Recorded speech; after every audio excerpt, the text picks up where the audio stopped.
Capitalism is under attack. It's under attack by the left, and it's under attack by pseudo-conservatives. The market system.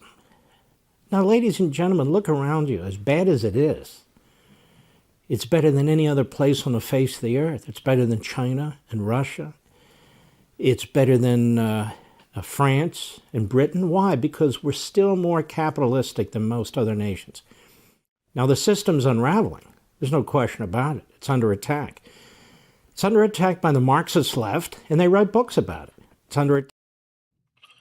Well, speaking of the Marxist left writing books attacking capitalism, we are now joined by Professor Richard Wolff. How are you doing? Very well. I'm very happy and proud that someone like that has recognized that we're out there doing our job. Exactly. By the way, this is just kind of funny, but a few days ago, somebody who works with you sent me a PDF of your book, and I think this is innocent, the algorithm's just being weird, but it did make me laugh. The Gmail, I didn't see it at first because it was my spam folder, because Gmail has had this little thing on top that said, "This message seems dangerous." So, which, seemed good for... I'm innocent. I had nothing to do with that, but it's a lovely logo, and I appreciate it, especially that it's in red. Yes, Mark is dangerous, that book. Yeah, well, let's get right into talking about the book, Understanding Capitalism. So this is a pretty comprehensive book in terms of a lot of the points I've heard you make over the years about, how to think about capitalism and what's wrong with it and what an alternative to, could be and what we could do about it. What were you trying to do differently in this book, as compared to other things that you've written? Well, there were two things. The first one you've already touched on. You're way ahead of me. Namely, we wanted to have a comprehensive place. Almost, if you like, I don't want to overdo this, but almost like a manual that an activist, an interested person, somebody who's just going to want to have a conversation with your bowling partner or your office mate about something. Here is a collection brought together, comprehensive, about a large body of literature, mainly the stuff I've been teaching all my life, all brought together so that you can kind of flip through and see, oh, this is what these sorts of people say. And, I'm not naive. I understand. I'm not going to persuade everybody.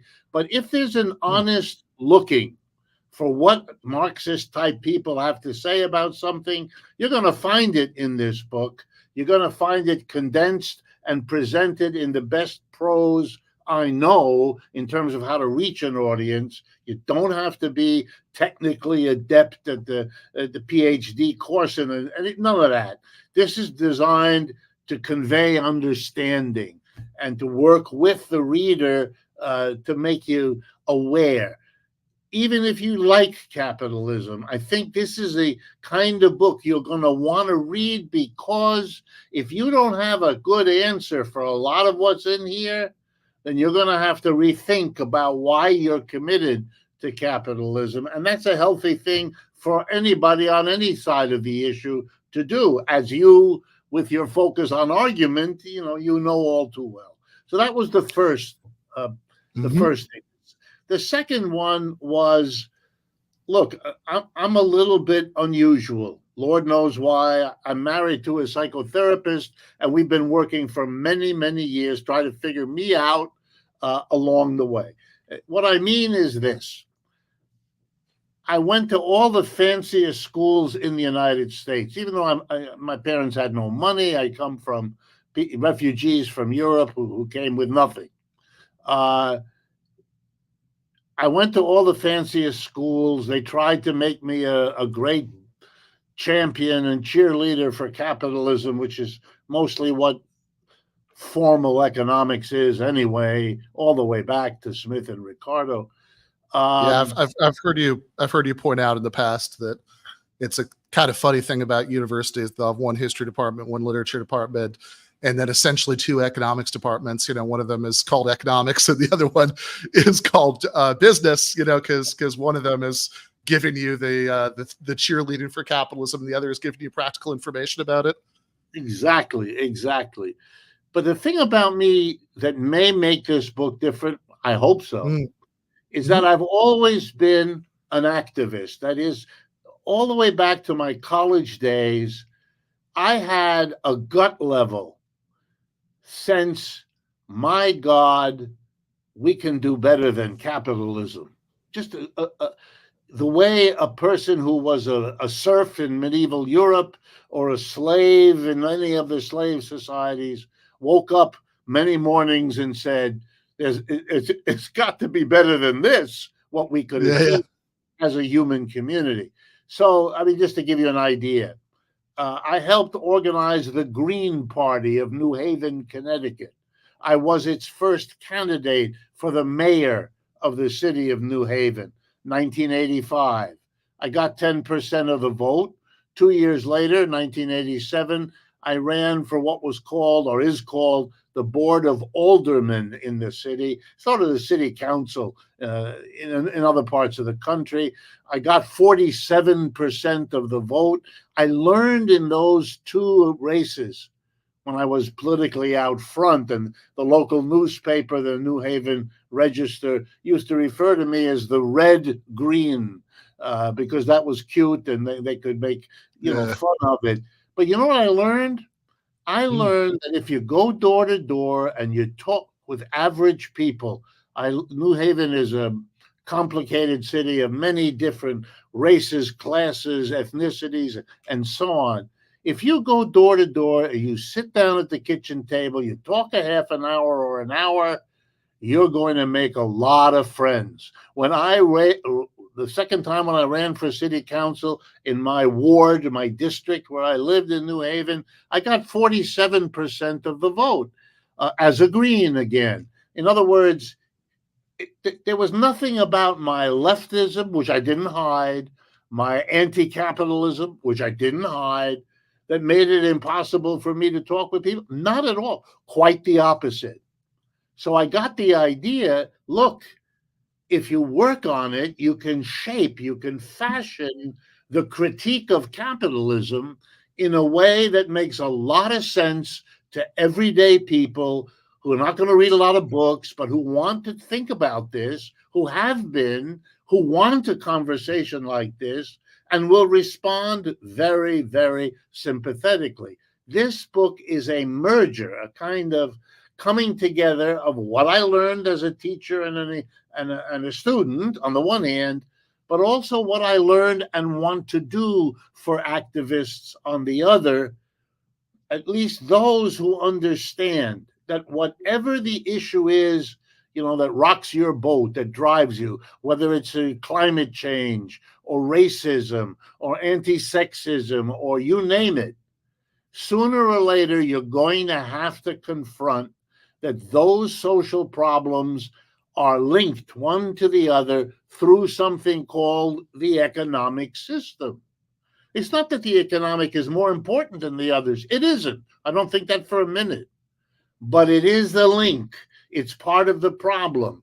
And only in the United States, more than anywhere in the world that I know of, is the attempt made consciously and unconsciously to keep the story of capitalism out of the conversation, to act as if that's not in question. Even your opening clip, look at the way this man uses the ideology of this country. We all know X. That's a classic debating trick. We don't all know X. We never did. There's no universal agreement. You can't ride on that. That's just a hustle. That's the same kind of game as selling me a quarter interest in the Brooklyn Bridge. Well, you said that the economic isn't more important, and I'm thinking about that because, of course, I understand that morally lots of other things are just as important, but I wonder if you might agree that that there's a sense in which it is, which is just that if you're sort of looking for one lever that you can pull that's going to help you with a lot of these other things, that that would be it, right? So for example, you mentioned sexism, and so certainly, if in a society where everybody's material needs were met, there would be fewer people who would be staying in unequal or even abusive relationships, because they can't afford to move out on their own, and you could tell similar stories about many other things. So, there might at least be a sort of strategic sense in which this has a certain kind of primacy, that like this is something that can help you to achieve justice in a lot of different domains at once. Yeah, no, I agree with that. The reason I stress that it's not more important than other things is Marxism, which is the tradition that I have learned a great deal from. It's not the only tradition I've learned. I have to say this. There's the sort of thing in an American context, I have to say this.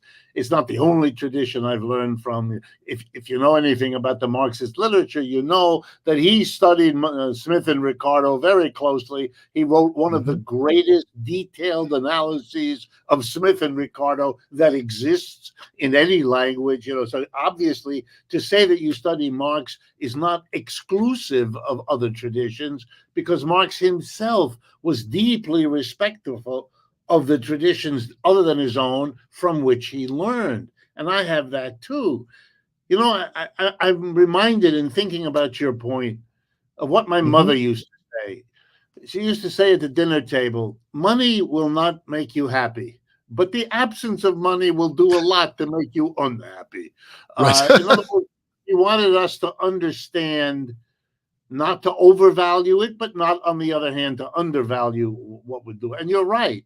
And it is a way to talk to people, because many differences amongst us, but too much month at the end of the money, that's a very common experience for an awful lot of people in modern capitalism. And it has always been one way that socialists or anarchists or all kinds of social critics have been able to begin a conversation on a common concern or a common feeling. I put it this way. I emphasize economics. I do. I emphasize all of that. And I say I do it because around me there is a concerted effort, part conscious, part unconscious, to ban it, to make it a taboo, to make it something we're not allowed to question. I have that moment in my mind. I would guess you saw it. It was a moment a few years ago. It went viral. It was Nancy Pelosi speaking in some college, and a young man, a student, got up, raised his hand, and basically asked a very bland question: what do you think about socialism? Or something like that. I remember this. Yeah, probably influenced by Bernie or something like that. And she looked, because the camera went right to her face, she looked puzzled. She looked, which I'm sure is true, that she very rarely or maybe never had heard this question before, which would tell you a lot. And she had no ready answer, no quick comeback, no funny bit that she could say, nothing. She looked befuddled, and for many seconds, which, in TV time is an era.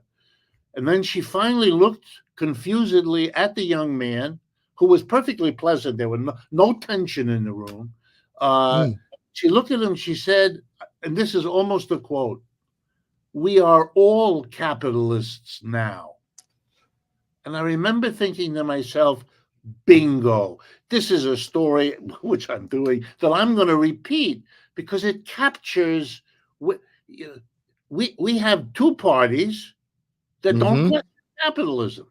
Two parties, indeed, that present themselves each as the better guardian, the better promoter, the better friend that capitalism has. Even if it's not real, in most other countries, there are political parties who love capitalism, and there are political parties who don't. And they argue and they debate and they win elections and lose elections. we are a country that has two unique qualities. It says we believe in freedom of choice, but it seems to mean by that we want 27 varieties of toothpaste in the drugstore. We want 20 different names of automobiles. But when it comes to political parties, 2 is quite enough. Thank you. Well, what? What happened to the freedom of choice? And particularly when you see in other countries that this is a reality and has been for many, many, many decades in all kinds of countries around the world. Yeah. And it's bizarre. Yeah, I mean, I always think, that about the way we talk about freedom of choice in the 2020 primaries, when there was all this time spent debating Medicare for all, which is kind of hard to remember now because that's been the last few years. It's sort of been off the table completely as an issue, but there's all this fun debating it in 2020. And a point that people, your Buttigieg's, your Kamala Harris is probably, made at the time is they said, oh, well, look, it's one thing to provide, public health insurance to somebody who needs it. Maybe we can have some sort of, boosted up Medicaid or something. But, it's important that people have the freedom of choice about health insurance. I always thought this is such a strange, impoverished notion of free choice that, that like this idea that that's what people really care about, right? Is whether they have like Aetna or Blue Cross Blue Shield, as the financial institution in between them and their medical provider. By the way, when you get one of them, have you ever read the 48 pages of dense print written in lawyerese? I mean, you think there are a lot of people who really compare the different plans down to, I mean, this is crazy. I think actually reading all 48 pages of multiple plans would be prima facie evidence of metals. Like I cannot imagine somebody voluntarily doing that. But yeah, and whereas like the kinds of things that come with having a system of private health insurance are people stay in jobs they hate because they don't want to leave because they're afraid of what'll happen if they lose their health insurance. People sometimes stay in marriages they hate because they're afraid to leave, etc. Right? And all of those things seem like, that's real freedom of choice, right? Whether you keep your job, whether you move out, like those are life decisions that I can imagine a human being actually caring about their freedom to navigate, whereas yes, which 48 pages of legalese, you have signed onto without, having more than a vague idea of what's in it, like that's the kind of freedom of choice that, that you're supposed to care the most about. But when you're thinking about, freedom and capitalism, in this book, one of the first things you do is chapter 2 of the book is called Defining Capitalism, what it is not, right? So, since we have used this term capitalism many times already in this conversation, because of course the title of your book is Understanding Capitalism, what's the sort of, working definition that, that you would use, and how is it different from what a lot of people might think that it means? Well, I'm so glad, Ben, really, that you asked that, because I've been doing some interviews because the book is new and all of that, and so few people pick up on that, and it's at the beginning for a reason, because it's crucial. It's like having to say to people, it's a little embarrassing, I'm talking about something everybody kind of knows, but the minute you look a little more closely, it begins to get much more complicated. Turns out different people mean very different things. It's a little bit like, if you're entering into a romantic relationship, one of the things you're going to want to get clear on pretty soon is, for example, what does the word love mean? When it comes out of your mouth, when it comes out of his or her or their mouth, et cetera, we better get that sorted out. Otherwise, we're going to make drastically mistaken judgments. It's exactly the same with capitalism. Things are thrown around that are bizarre. I'm going to give you just a couple of examples. One of them, maybe the most important, is that capitalism is a system of markets, or it's the market system. For many, many years, the New York Times, among other publications, would synonymously move back and forth from capitalism to the market system, or maybe the free market system, whatever that is. Do you mean free that the government plays no role? Well, I would, as a matter of economics that I had taught all my life, there is no example in human history of a market that wasn't regulated one way or another by public agencies of various kinds, private groups of various kinds. A free market is an idea, maybe interesting and useful in certain purposes, but it doesn't describe an economic system that has ever existed, and therefore the burden is on those who think they want it or already have it to show us what in the world that might mean. Even more important, it's not correct. I mean, it's just silly. If you go to the American South, in most of the major cities of the American South, there will be a historical monument, a little plaque somewhere, and it'll say slave market. And you can visit, there'll be a little information about where the slaves came from that were bought and sold in this market, whether it be in Charleston or it be in Atlanta or anywhere else. Okay, so markets are not peculiar. That was slavery. That wasn't capitalism. So you have markets in capitalism. I can give you 1,000 examples of feudal Europe, serfs and lords, the whole feudal system, which had markets. I mean, the idea that capitalism is the system of markets. Very true. Capitalism loves markets. But so did slavery, so did feudalism, so did all kinds of ancient village communities. And then the one that really upsets Americans is, I explained it at that, from the beginning of the Soviet Union in 1917, they had lots of markets. China today is a market system. What are you talking about? How do you think, how you get a hamburger or the equivalent in Beijing? You take your money, you go to a place that makes those things, you give them the money, they give you the hamburger. That's kind of like it works here. What are you talking? So people have this odd idea. And so those chapters try to go through and say, look, there is something unique about capitalism. And it's important to be clear what that is. It isn't markets, free or otherwise. Here's what it is. It's the relationship between people as they go about producing and distributing goods and services, what you might call the production relationship. How do I interact with you when we go to the same store or factory or office to do our work? It turns out that capitalism organizes it so that there are a few people at the top, the employer, and a sizable large group at the other end of the spectrum, the employee, and a few agents of the employer in between to kind of manage everything. But we're basically divided between employers, a very small group, US Census, maximum 3% of our people are employers, and the other 97%, you, me, we are employees, okay? Now that you don't find anywhere. The employer buys my time.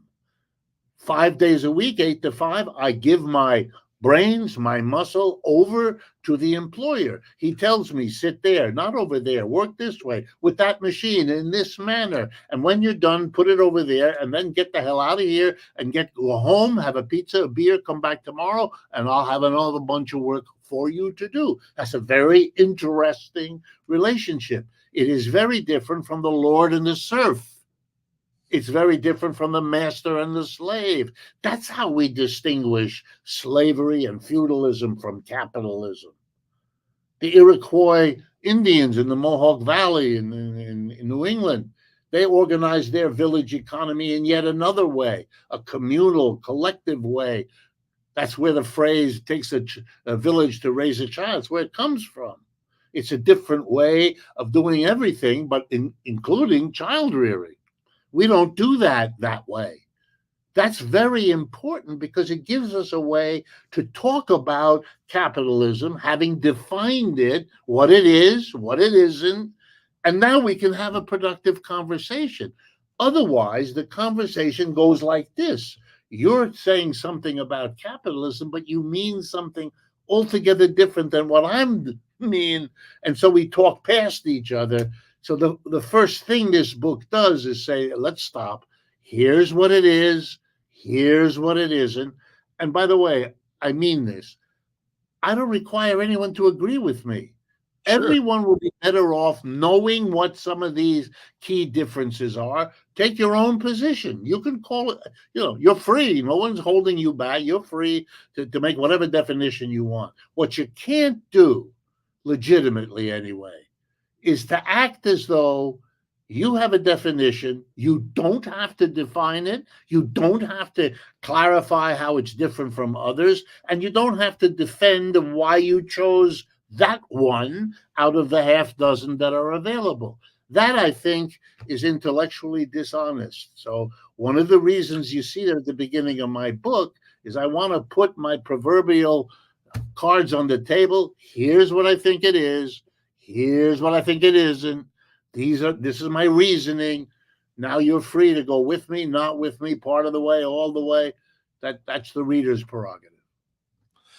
Yeah. So you're thinking about capitalism in terms of what Marx would call the relations of production. Do you have lords and serfs? Do you have slaves and slave owners? Do you have business owners and employees? And once you've before we get into your ideas about what could replace capitalism, in chapter 3 of the book, you go through a series of basic objections to capitalism. You say, for example, that it's undemocratic, that it's unequal, and that it's unstable. And I suspect that most people likely to watch this, are broadly on board with all of that. But at the same time, I think something that we're certainly interested in trying to do on the show, and I think you're interested in trying to do in the in the book, is to arm people who might be sympathetic to that kind of critique with like a way of making the case to people they interact with, who aren't, right? So like how do you go about making that argument? Yeah, here's the way I do it. I'm going to pick. I'll pick any of them if you Sure. want, but I would start with the anti or the undemocratic. Mm-hmm. Here's the way I do it. I say to them, look, I'm going to accept, for the sake of argument, that having people vote, every so often, for the mayor of the town, for the governor of the state, for the president, all of that, that's what we mean by democracy. I say to people, I would argue against that if I could, but I'm not going to do that Sure. now. I'm going to give you that because it is significant that you can vote. I'm deeply respectful of the right to vote. Human beings fought for centuries to get that. Universal suffrage, for me, very important achievement of the mass of people, should never be given up. I got that. There we are in agreement. I said, but now, if you like that, if you believe in democracy, if when you read the story that once upon a time we all had kings and queens and emperors and czars and all of that, people who literally sat at the top of society, could deprive people of property, of their lives, of their families, and all of that, and that we got rid of those kings, either by the guillotine or a less ugly means, et cetera, and you're not pining for them. You don't want that back. You don't see that as a loss you want to reverse. Okay, then we're on the same page. That means you believe that the people affected by a decision should have some way to shape that decision, that they have the right to participate in making the decisions that affect their lives.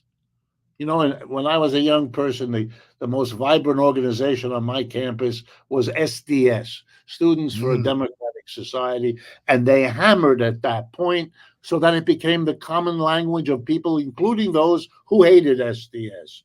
If you're affected by a decision, you have the right to participate in making it, and a vote does that, gives you some participation in who the mayor is and what he's going to do, or who the governor is and what she's going to do, and so on.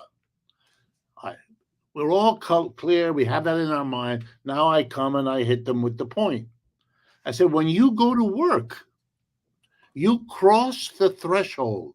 You leave the public street and you cross the threshold into the office, into the factory, into the store, the enterprise, if you like.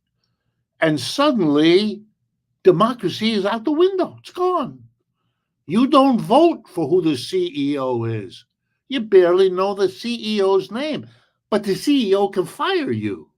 The CEO can talk about having an impact on your life. Your job is gone. Your income is gone. Your family is suddenly thrown into all the tension and stress that implies.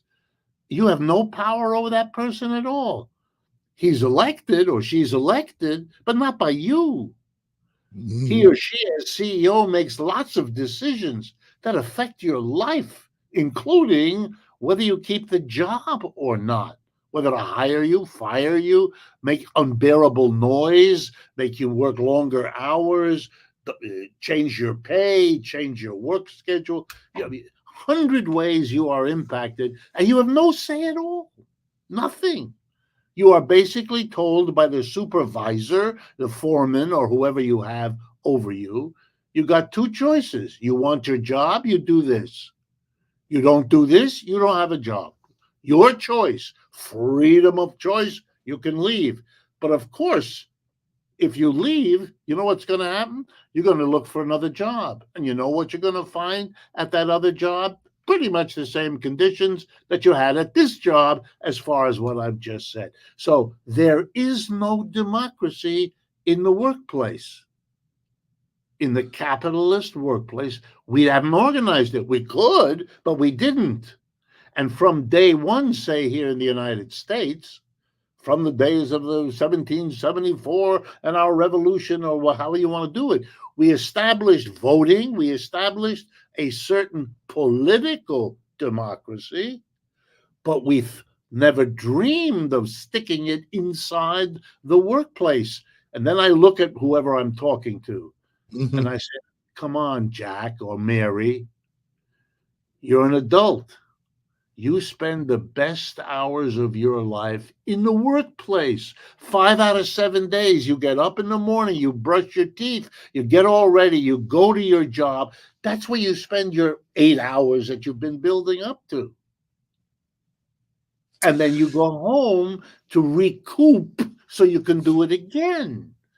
So if democracy is a principle you believe in, then you've got a real problem, because capitalism deprives you of that democracy in the workplace. And then if I have their ear, I tell them it's even worse. Because if 5 out of 7 days in every job, the employee has a tactile experience of no democracy, are you going to stimulate that man, that woman, that person to be eager and have an appetite for democracy back in the residential neighborhood where they live? No. You are creating a habit to not do that. You're creating the habit of accepting that the CEO at the job is replicated by the CEO in City Hall or the CEO at the legislative office. You may know who they are. You may see them in the newspaper more often because they're bigger figures, but you're alienated from them. In other words, you weaken the political democracy by foreclosing on having an economic democracy go with it. You know, I got to tell you, Ben, and it's not because I'm particularly persuasive.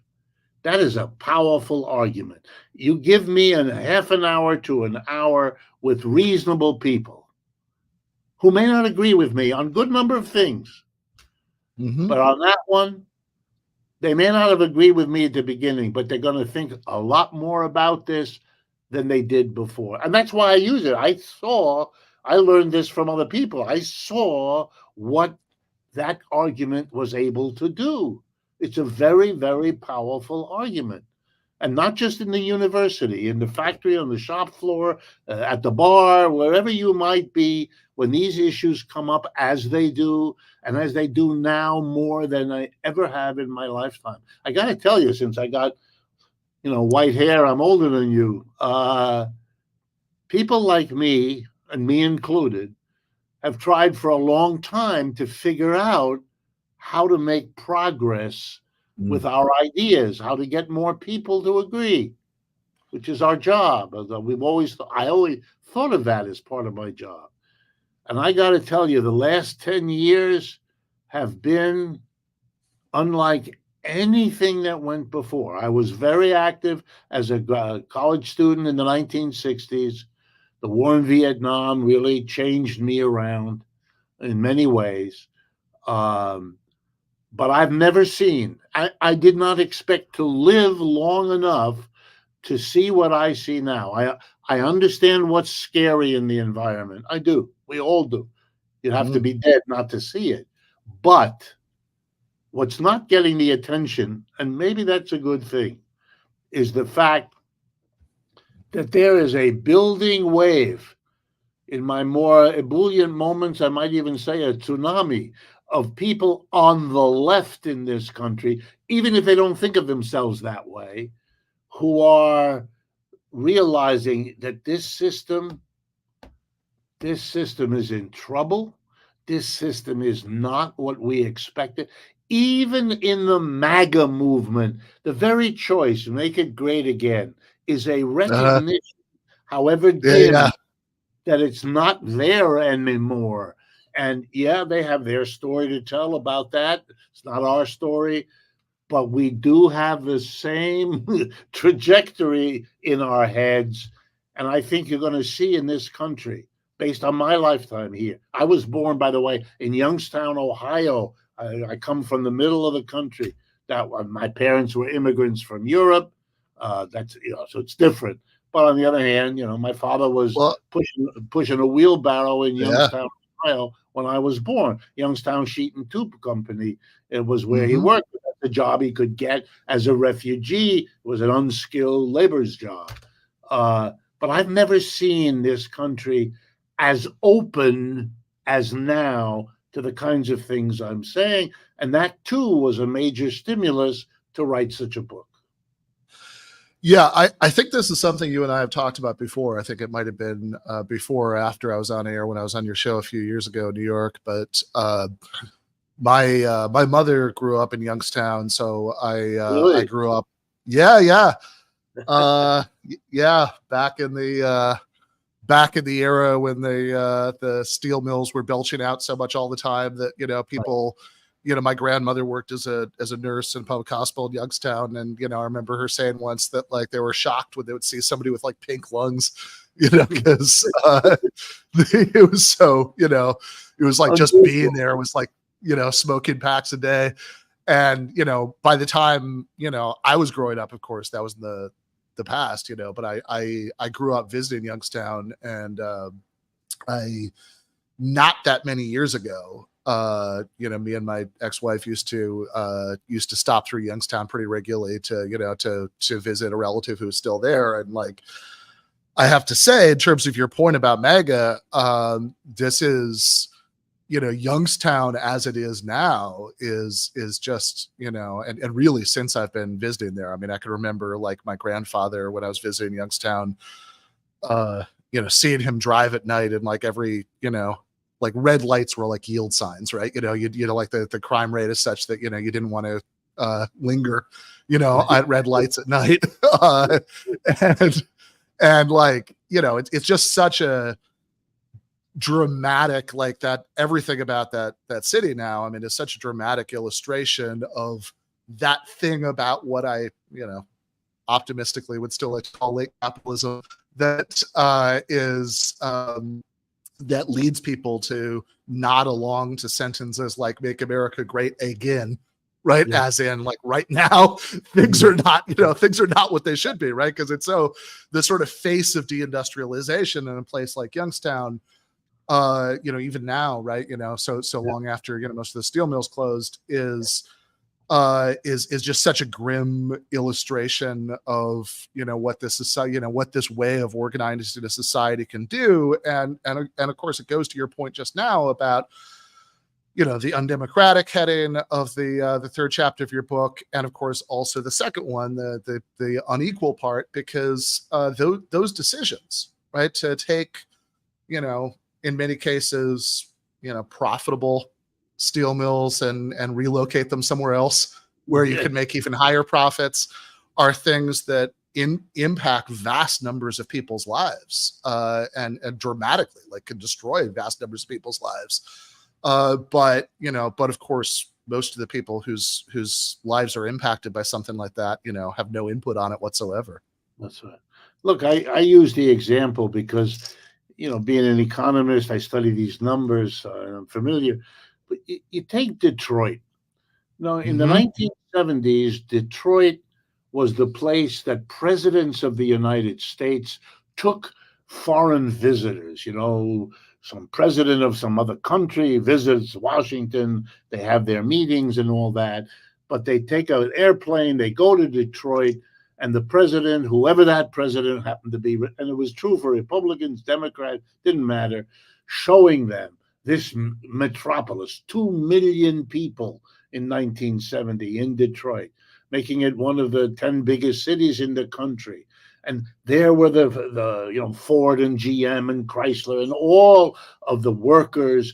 And then you could even say, look, this is happy capitalism. The workers are happy. Look at their faces.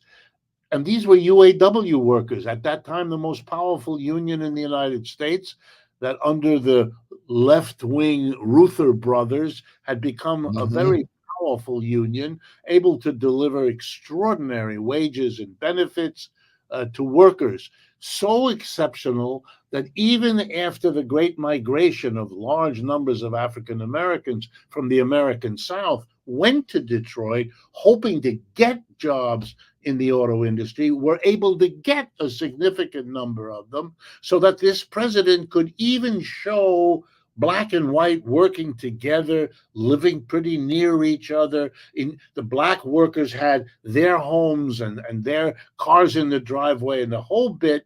It was a celebration of a successful capitalism. 2 million people. Today in Detroit, a third of the city is abandoned. It's just, I've been there. It's empty houses, one after another, street after a street. The population of Detroit, by its own count, 700,000 people. That means 1,300,000 of them left Detroit, gone. The family leaving behind that abandoned house that you can now see. Going where? Well, many of them went to Cleveland or to Wilmington, Delaware, where it all happened again to them. I mean, it's beyond belief. And the decisions made by a handful of super rich people, the board of directors of GM, the board of directors of Ford, deciding that the automobile business would be more profitable in Mexico, in Canada, in China. GM now sells more cars in China than it does in the United States. It depends on China more than the United States, which is changing global politics even as we speak. All of this is a consequence of how capitalism works. And if you think this has to do with democracy, well, then either you never thought about it, or your definition of democracy is one that would be straining for anyone else to go along with. And the inequality, by the way, is a footnote to all of this. You can't keep doing the last 40 years, American corporations, big ones, most of them, established business in China. Other countries too, but I'm going to use China Sure. as a basic example. And they went over there, and the documentation for this is infinitely large. They went over there for two reasons, which they will tell you. And if you read the financial literature, which I do, the Financial Times, the global, work on that, Blooming, all of it, they went for two reasons. Number one, they got a skilled, disciplined labor force as good as any in the world at a fraction of what they would have to pay in wages if they were here.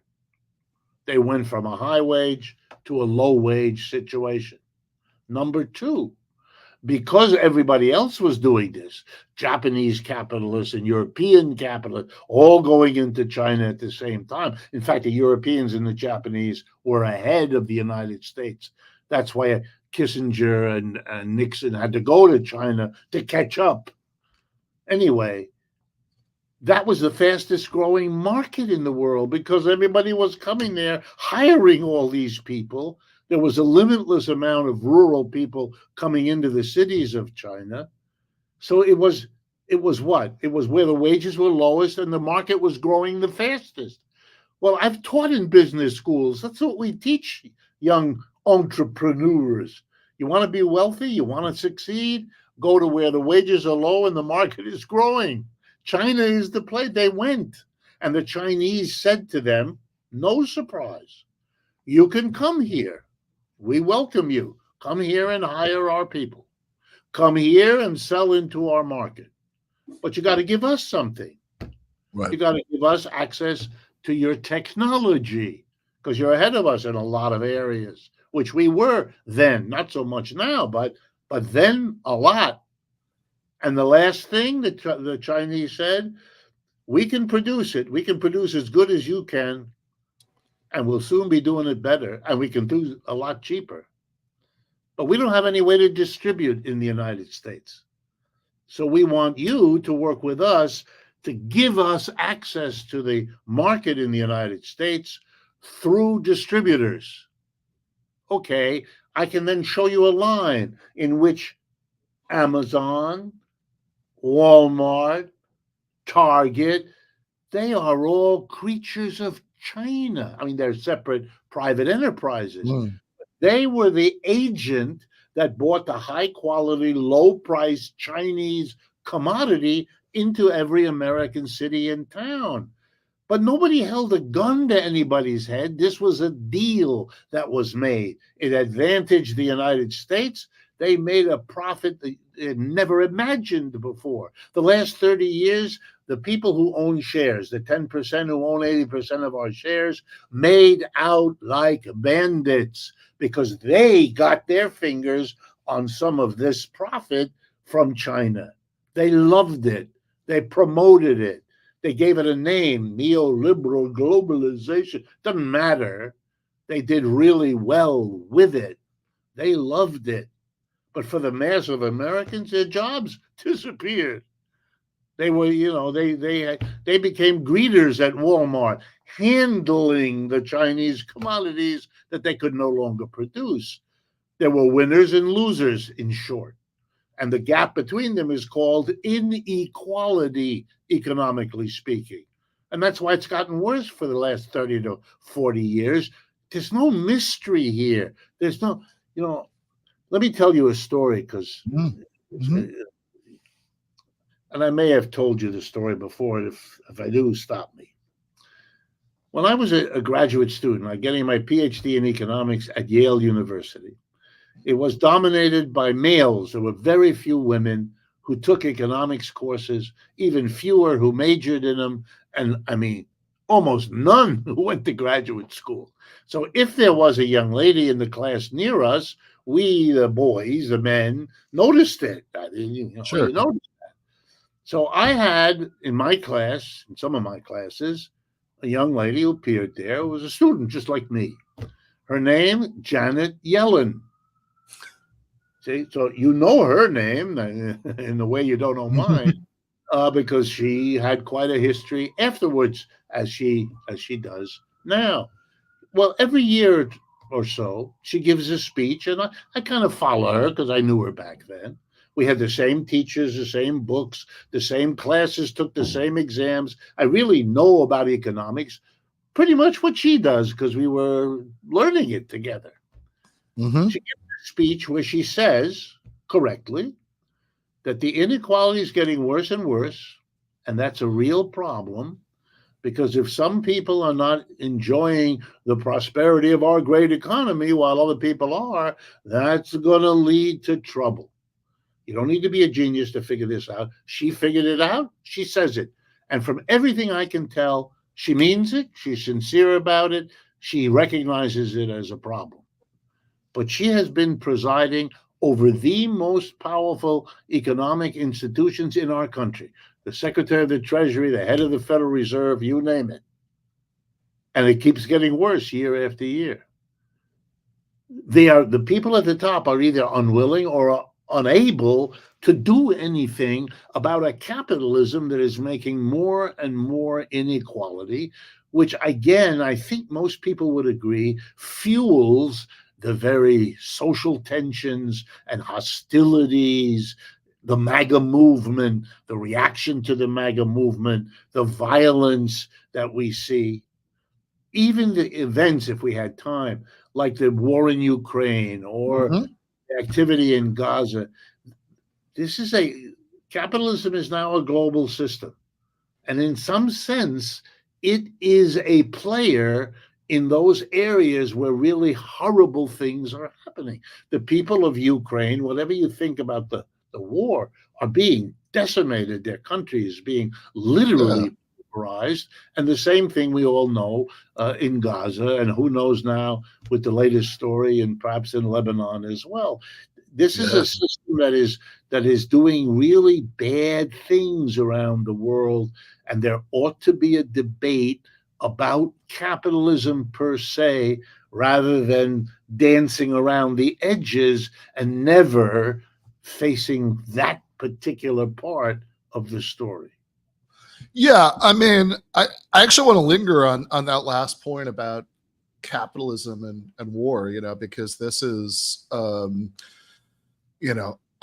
I think about the kinds of divisions you even see on the left about something like the war in Ukraine, and my kind of simple-minded reaction is that is that the sort of basic duty of the left is to oppose war and promote peace, and I always think of, I'm sure there's that song, "You Ain't Done Nothing If You Ain't Been Called a Red."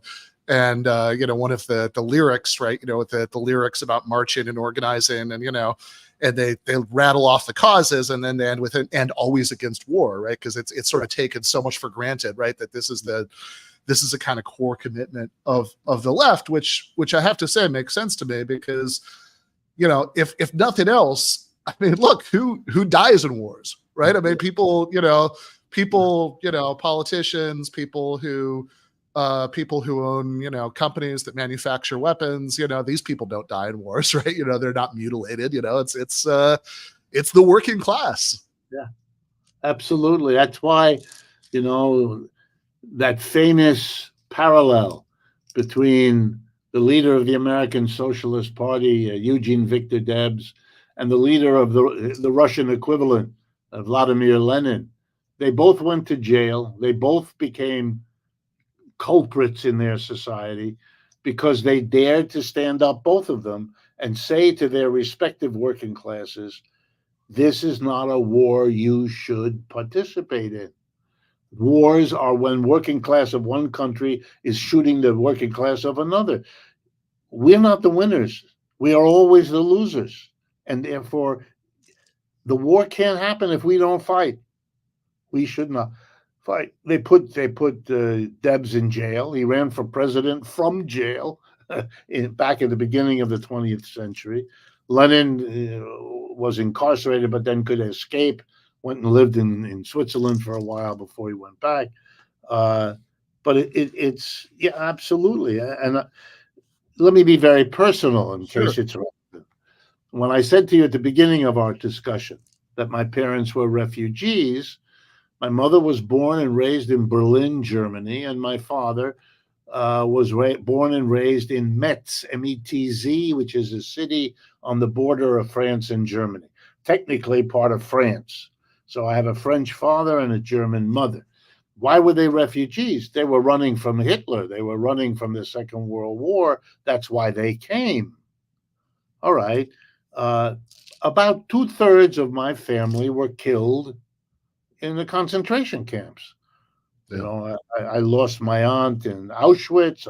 My grandparents were killed in Mauthausen. I mean, I can go through it. You know, it's a family lore. Well, other people say, well, wasn't it funny when Uncle Harry did this? In my family, it was, where did this one die? Where did that one? And not die natural death, die a premature death. All right. So, and yet when I see the horrors of Nazism and all of that, even then I understood, and in later years I wrote my master's thesis about it. What were the economic forces that could turn a people like the German people, who had produced Kant and Hegel and Beethoven and Brahms and Goethe? I mean, I was raised on German literature. My parents, even though they had suffered terribly, always valued German literature and culture as a great human achievement, which I think it is, and all that. But so how did a country of that quality then do these unspeakably horrible things? That's an important question to ask, because now we see that the victims and their descendants in Israel, instead of being victims of a Holocaust, are becoming the perpetrators of a Holocaust. I mean, and that would force everybody else to say, if it could happen to the Germans with their cultural history, and if it could happen to the Israelis with their particular history, well, it can happen to everybody. We better figure that out, because otherwise we're going to be surprised when it happens to us. We're not that different from the Germans or the Israelis in terms of what we're capable of, or at least I'd have to hear an argument. I haven't heard it. There's no magical cultural essence that, you know, makes some people capable of these things and other people not. You know, that's right. You have to look at exactly. Yeah. Well, you know, if you've got just a few more minutes with us, I wanted to talk about one more chapter of your book, because of course, before this show existed, there was the debunk segment that I would do every week on the Michael Brooks Show, and in somewhat the same spirit. I believe that's how we first. No, that is how we met. Yeah, that's right. And in somewhat the same spirit as that, you know, chapter 4 of the book is called The Myths of Capitalism. You sort of go through and, you know, and try to, you know, take these apart, you know, one at a time. And of course, there are quite a few myths. So, you know, we probably don't have time to go over all of them, but I wanted to go over a few with you. So one of them, for example, is monopoly, not capitalism, is the problem, which, of course, is something that's, you know, an incredibly common view in, you know, certainly in American politics, that, you know, we do, as you say, there's, you know, a very limited tradition of, you know, of socialism. You have your heroes like Eugene Debs, you know, but as far as, you know, people actually, you know, rising to the heights of, you know, taking power, you know, there's very little. But of course, we, you know, have a long tradition of trust busting, you know, politics, and that's, you know, that's still a live issue. And even on the right, you get people who will say, well, you know, I don't have a problem with capitalism, but, you know, like corporatism, maybe, you know, they'll say, you know, that I'll sort of acknowledge as a problem, right? So I think implicit in a lot of these ideas is well, capitalism would be one thing if you just kind of had a properly functioning market, including a capitalist labor market. But, the real problem, the real reason you see all of this misery and inequality and instability around us is about monopolies, right? So how do you respond to that? Well, I respond by saying, look, there is a whole collection of ways in which capitalism, and let's remember, it's been around now 3 or 4 centuries. People fight about dating it, but it starts in Britain and spreads to Europe and then to North America and Japan and eventually the whole world. In terms of capitalism as understood as the employer-employee way of organizing business. There have been loads of attacks on it all along the way, and there have been loads of defenses mounted against those attacks. And nothing is more common among the defenses than the attempt to say, well, yes, there is a problem you critics have rightly pointed to, but it's not capitalism. It is some feature of capitalism which we can fix. And then we will get the good part of capitalism. We won't sacrifice that. We're not going to go where you're pointing, get rid of capitalism. We're going to fix this flaw, this imperfection. Literally, it's called that in formal economics. You have perfect competition and imperfect competition, and monopoly is a kind of imperfect competition, okay? This is a very old game. You'll see it played a lot by people who aren't aware that they're playing it, either because they don't know the literature or they haven't thought about it very long. So, for example, nowadays you will hear crony capitalism. Ooh, that's a bad kind. So what you need to do is get rid of the crony capitalism, and then you'll have capitalism. Gene Epstein and clean capitalism, right? That's clean capitalism, compassionate capitalism. A few years ago, people's capitalism. That's when folks got terribly excited that workers were owning shares of stock. Ooh, that's a people's capitalism. That's a good one. Crony capitalism, very bad. Look, the whole history of the third world, the global south, they made the distinction. There is colonial capitalism, and then there is independent capitalism. And colonialism was bad, but no. After the revolution, when we're independent, we'll make another kind of capitalism, and it'll be a lot better. That argument is now very dead, but it was in the 1960s and 70s a very powerful argument. There are people who think in the African American community that the solution to its problems are to develop black capitalism.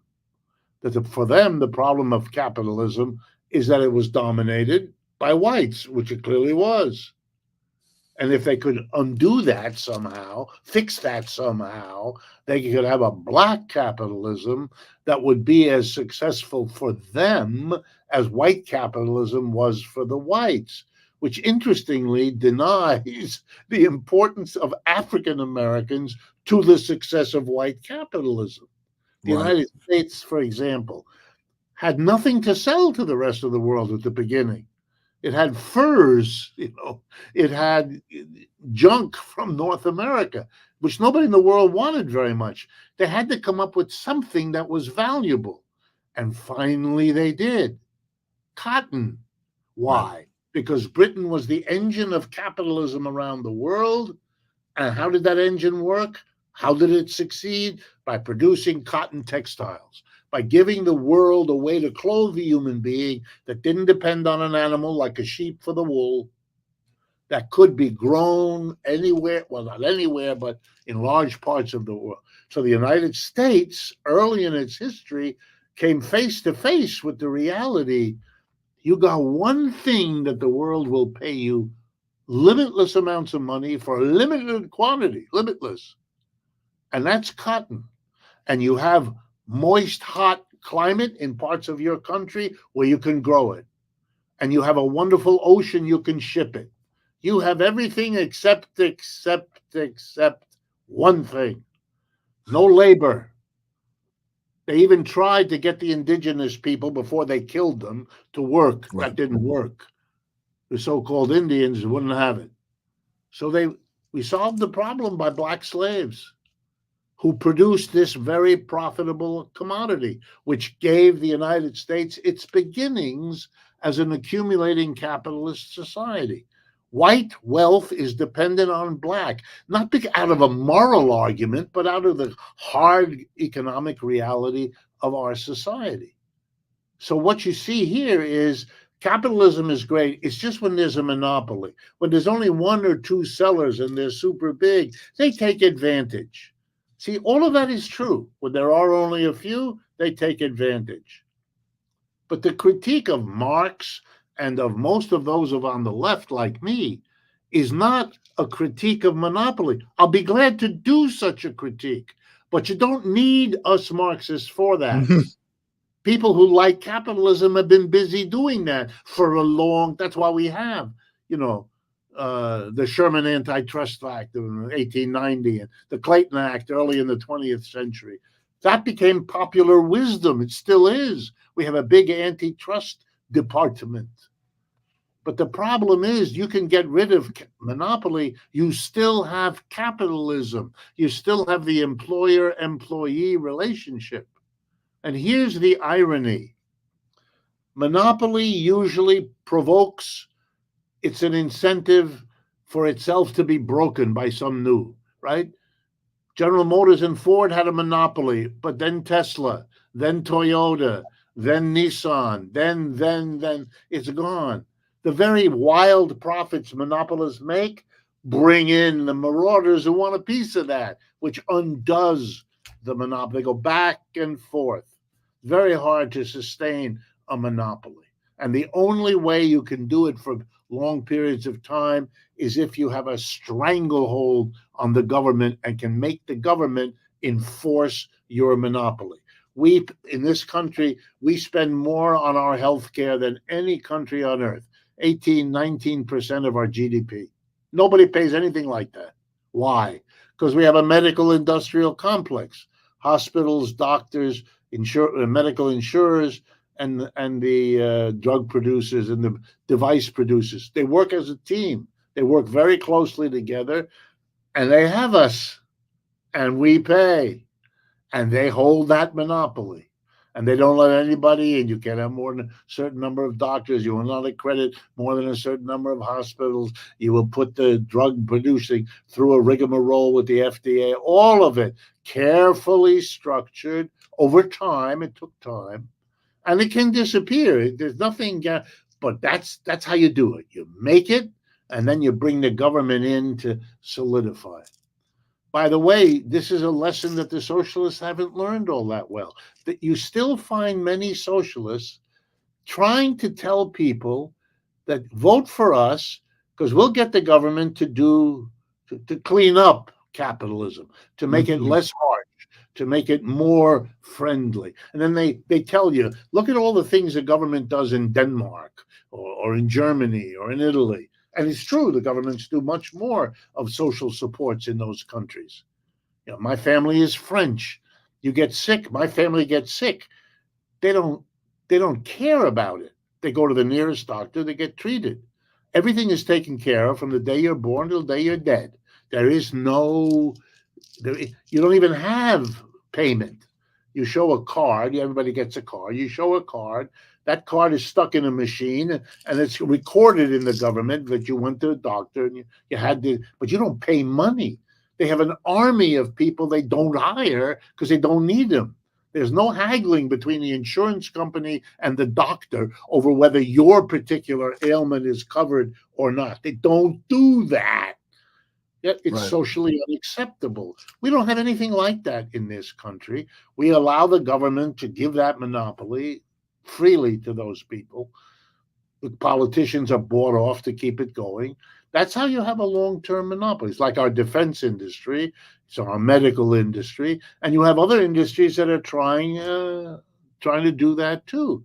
Much of the presidential race we're watching between Trump and now Kamala Harris is being financed and supervised by the last remaining dynamic industry this country has, which is Silicon Valley high tech. And they have different agendas for what they want the government to do.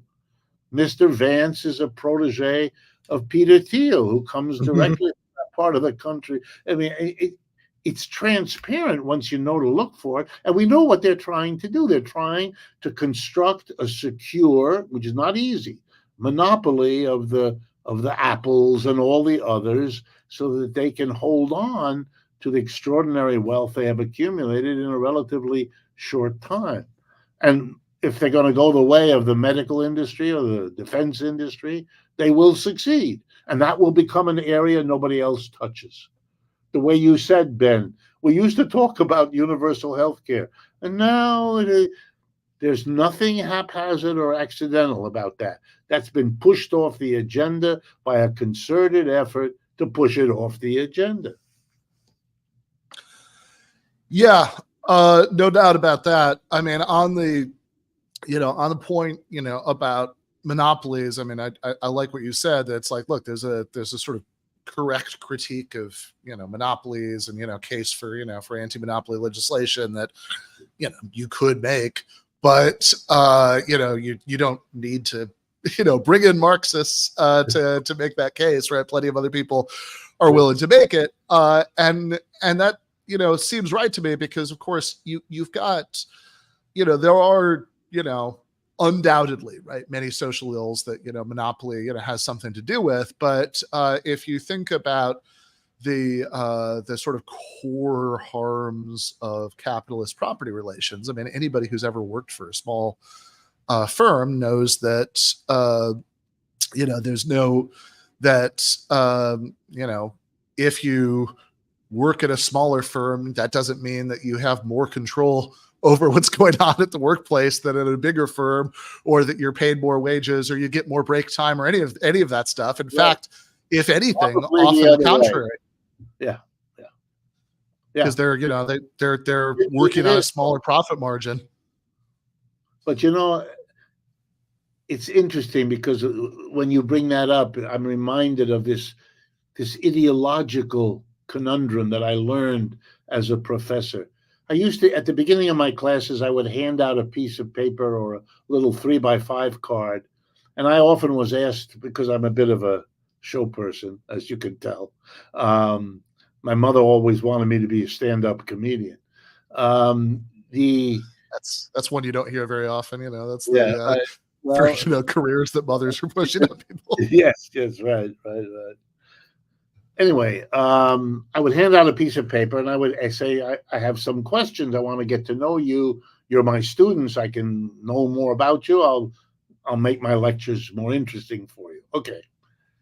And so one of the questions I would always ask them is, tell me, how do you imagine you would like to be 5 years after you graduate from this university? You'll have your BA, and what would you like to be 5 years beyond? And the overwhelming majority, this is in the University of Massachusetts, where I did this mostly up in Amherst, Mass. Overwhelming majority wanted to be, I quote you now, my own boss. Right. They wanted to set up a small firm. They understood it would be small because they would be in charge, but they didn't want to be their image of horror, working in some nameless cubicle on the floor of a high rise in which 50 other cubicles were crammed in to some inadequately lit place. That was their horror, and they were going to be self-employed. And it took me a while to figure out they are protesting, those young people, without knowing it, their parents, because that's what their parents are, stuck in a cubicle or in some down and out kind of job in a factory, an office, or a store, or at least that's how it looks to them. And they don't want it. They want to be their own boss. They do not understand the statistics. And when I give it to them, that the overwhelming majority of little businesses go out of business within the first 2 years, and that therefore, I tell them, here's the odds. You got a better chance becoming wealthy buying lottery tickets than this strat. You should see their faces. It's like talking to a 5-year-old from whom you have taken the ice cream cone. Whoa! How is there this evil in the world that I don't have my vanilla cone anymore? They're holding on. They are actually critics of capitalism without knowing it, without having the language or the vocabulary to make the case clearly, but they are already worried about where this system is putting them. And Massachusetts is a very important state because everybody there, and most of the students who go to the University of Massachusetts come from Massachusetts. They're full of the Harvards and the Welsleys and the MIT. They know where the elite, the people at the top of the system, are going to school over there, down the road. That's not where they are. They are middle management if they're lucky. And they know it. They couldn't put it in those words, but they know it. And they're hoping to escape. And they want me to tell them about cryptocurrency because they looked at what happened to the price of a Bitcoin. Oh my God, that's my way out. It's like the stories I used to hear of African Americans who wanted to become boxers or athletes or young women who wanted to become great actresses. They wanted to get out of where they were, and they were looking to these avenues that might save them. But when you think like that, there's in it already social criticism. That mentality is halfway there. And I think our job, and it's getting easier by the day, is to take it that other halfway. Yeah, I mean, I always think of Abraham Lincoln gave this speech in 1861 where he was, the Civil War had already started. He's talking about, of course, the evils of the slave system that they're fighting to defeat. And in the course of it, he talks about objections that people were already making to this industrial capitalism, that's arising in the North, right? That's not so great either. And in his, Lincoln isn't a socialist. He's defending capitalism here ultimately, but he says something really interesting, which is that there's no such thing as a free man being fixed for life in the condition of a hired laborer. And his, and the vision that he's offering there, which is already a little anachronistic when he was making it, and is, obviously much more so now, is, well, okay, sure, granted, in our system, people might have to, work as hired laborers for a while earlier in life, but then they build up some money and they can go out on their own, right? Start their own shop, their own business, and of course, they, again, even in 1861, I mean, this was already kind of hearkening back to this slightly technologically outdated ideal. And 2024, obviously that much more so, because any sufficiently advanced economy, most labor is cooperative, right? So so either it's cooperative and democratic, or it's going to be cooperative and undemocratic, right? Those are the options. I mean, just logically, right? And by the way, the book works that point out. I mean, that the argument is, we don't have to accept this arrangement. It is no disrespect to capitalism to say about it, as Marx did, it had its role to play. It was a phase of human development. It developed technology especially well and quickly. Nowadays we would add, but it fouled the environment along the way, and that's fair. That's fair. But it's a mixture of strengths and weaknesses. But like every other economic system, it was born, it evolved and changed over time, and then it died. And with capitalism, here's what we can say. It was born, we know that. It has evolved and changed, we know that. Therefore, we do know what's next. We know it about ourselves as human beings, but we know it about the system. And so the really interesting question isn't whether The interesting question is when, and the corollary to that question is, well, maybe now. Well, I certainly can't come up with a better note for us to end on that than Professor Wolff. Where can people get this book? Well, you have that flyer there. You could give it. The easiest thing is to go to our website. It's called democracyatwork.info/books. If you go there, you get information about the book, how to order it. It's available in paperback, in an ebook, and so forth and so on. But that's the best way. Democracyatwork.info. And from there, it'll take you to get that done. And it's inexpensive because we want people to be able to afford it. Nice. Well, we're about a week past the 4-year anniversary of the passing of our friend Michael Brooks, and this whole time I kept thinking about how excited he was when I was talking to him about the first time you came on the show back in, I believe, late 2018. I had a wonderful time on his show, and for about half a year before he passed, we were talking actively about a whole set. He was a very creative. He had ideas of things we could do, and before we had even gotten through one of them, he already had another one. That was Michael, yeah. But they were good. He had obviously thought about them before, but they were coming back, and now he could see how we could do. So yeah, I miss him, and I miss all those projects that I wish we had gotten underway. So I worked with his sister for a while, and that was very Alicia, yeah, that's great. All right, thank you so much, Professor Wolff. Pleasure to have the show. It's been far too long. Yes, and please, next time, let's do it again, and then no more Professor. Just call me Rick. I will try to force myself to do that. Sounds good. Bye, Rick. Bye-bye. That is, as Michael Brooks occasionally called him in my presence, Big Dick Wolff. He was a very big fan of that guy.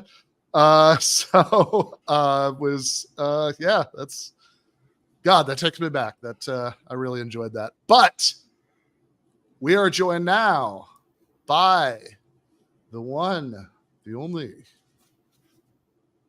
RM Brown. How are you doing? Hey, thanks for having me. I was just backstage, and Professor Wolff was back there, and I said, "Can I call you Rick too?" And he said, "You call me Professor Wolff." So took me down. So, but I'm glad you get to call him Rick. That's cool. That's a big step. Oh, fair enough. He's the coolest. He should be in movies. He would be a great cameo. God, yeah. Yeah, remember that movie with Bernie Sanders in it? He should be doing roles like that, where he's like the rabbi who shows up at a wedding. Totally. Yeah, exactly. That would be great. Yeah, it's like shit. There is. I can't believe I'm blanking on this guy's name. The economist who was in Ferris Bueller's Day Off. Oh, Ben Stein. Ben Stein. Yeah. He could be like the good version of that. Yeah, he could be a high school teacher or something. That would be cool. That would be great. Yeah. Game show. Yeah, what would be his game show is what I was trying to think, because it wouldn't be win Wolff's money. I don't know. Give Wolff's money away. It's like the reverse of class, Marcus Reed. Oh man, that would be so good. He would be so good as a teacher. Okay, yeah, we got to talk to him. I'll go backstage. I'll talk to him. Oh, well, I did get actually backstage before we started. I will say, for anybody who's been thinking about joining the Capital class, I did get a commitment to do a guest lecture sometime soon. So, but yeah, this is and something else that I was talking about with him. When I joined the StreamYard, he was talking to Jake and Andy, and just sort of doing generic pleasantries, before we went live. He said something about, it being very strange times that we are living in. And, I told him that I, keep thinking about that quote from Lenin about how there are decades where nothing happens and there are weeks where decades happen. And I kind of feel like the last few weeks have been the dumbest possible version of the second thing. A lot's happened, but it's all just kind of like ridiculous and unhelpful. It's the combination of the Lenin quote and the Chrisman quote, right? That every day in American politics is going to be stupider than the last one. So I think like a dialectic between those ideologies is probably where we're at. Yeah. I think that's still Matt's pinned tweet. That was his. I think that was his tweet on the day that Trump was inaugurated, the stupidest day in American history, which will be immediately surpassed by every subsequent day in American history. Yeah. Yeah. Because we had all that great dolphin memes and couch memes that went around. I think I missed something about the dolphin one because, basically, I know the whole history of the couch. Okay, stuff, somebody found that apparently JD Vance searched for dolphin like having sex with women on Twitter. Oh, yeah, right. It was a screenshot, and you can see the highlighted text, so you know that he was like looking for certain phrases involving dolphins. Yeah, again, I think we have some JD Vance material. Not all of it, the criticism of him is exactly fair, but it maybe does point to not the greatest political instincts, because my guess is he remembered that video and then he's like, oh, I'm going to make this tweet about how, like how bad the internet is. So he clearly searched like dolphin woman, right? And then when he tweeted out the screenshot of like dolphin has sex with woman, and it's like this viral clip, the words dolphin and women, I believe, or something like that, were bolded. So it's obvious he had searched that. My guess is that he wasn't just wantonly, careening around the internet searching for dolphin sex and then was disturbed by what he found. But you know what? I mean, the fact that he gives off the vibe that he might have been is concerning, I guess. Yeah, he reads the kind of guy who would search that. I heard the dolphin thing, but I don't know the couch backstory. Do you guys want to? Yeah, so the couch thing is just, this is actually completely false. Somebody said that. Too late, though. It's too late. It's already. I know, out it's there. way too late. Get it now. Yeah, somebody said, oh, if you go to this page of Hillbilly Elegy, then he tells a story about. And it's like something like, part of the reason it caught on was that it was so specific. People thought, okay, that must be in there, right? So it's like he'd set up like a glove and a couch, when he was an adolescent, and pleasured himself with it. And you go to that page, he does not say that. But I've got to say, I don't know. I keep thinking about, you remember David Cameron? The British? The British guy, David Cameron? Yeah, he was the prime. Yes. Yeah, he was the prime minister of the UK. You guys are having the correct reaction to David Cameron. The star of Peep Show, right? One of the Peep Show. Yeah, Peep Show guys. I was cycling through British shows. Yeah, Black Mirror is the correct answer. Yes, Black Mirror is definitely the correct answer. I know what you're going with. Yeah. So, look, there's a classic line where somebody asked Christopher Hitchens what he thought about David Cameron. This is obviously long before Cameron was the prime minister. And Hitchens' response, what do you think about David Cameron, was he doesn't make me think. But in any case, the first episode of Black Mirror, I believe, is a reference to there was this whole thing where David Cameron, when he was at Oxford, I guess, was part of, I think he really was part of it, although that doesn't necessarily mean the rest of this is true. Some like secret society, like Skull and Bonesy fraternity kind of thing at Oxford. And there's this persistent rumor that something he had to do as an initiation rite was I don't know, fucked would be an exaggeration, but at least put his dick inside a dead pig. And And I remember the best comment on this at the time was from Richard Seymour, who said, look, I have no specific reason to think this is true, but I do think it's telling that it has such legs, because David Cameron seems like exactly the kind of guy who would fuck a dead pig to, get into a secret society. And there are very similar things going on, I think, with, with JD Vance and the couch. It does resonate with something. Someone tweeted out today that to join a secret society at Yale, that JD Vance participated in Ookie Cookie.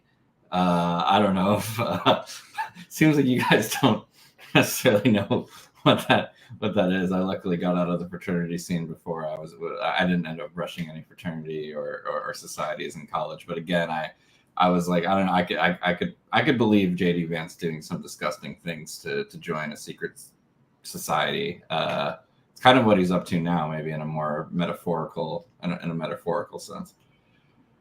Well, I mean, yeah. Sorry. No, he definitely seems like he'll do whatever it takes to climb the ladder, including, what is it, Ookie Cookie? I don't know what that is, but I'm just as happy to keep it that way. I'd rather not Google that. Don't. A safe window. And if you do, definitely don't screenshot it and be like, "What has society come to?" And Ookie Cookie is bolded, and it's like, just get an incognito browser and. Yeah, these are the basics. Didn't know this. So yeah, well, let's talk about it, because JD Vance has been in the news for some strange shit that he has said at various points. I don't know if you want to start with, we're sort of, maybe we can kind of go from, that's not true, couch, and probably very misleading, dolphin, to eventually we'll get to the, he definitely said that. But on our way, Jake, you wanna do Megyn Kelly? Yeah. Well, this is the interview in which we could pause at any point. I have like a whole chunk of the whole thing, but this is the interview where he made his immortal comments about his wife. So I'm not exactly. It's in this chunk. It gets controversial and where your attacks are coming in from. Sure. It was this piece where you then talked about the relative value of voting, of a person's voting rights, a parent versus somebody who isn't. Here's that piece of the original remarks and stuff for. The Democrats are talking about giving the vote to 16-year-olds, but let's do this instead. Let's give votes to all children in this country, but let's give control over those votes to the parents of those children.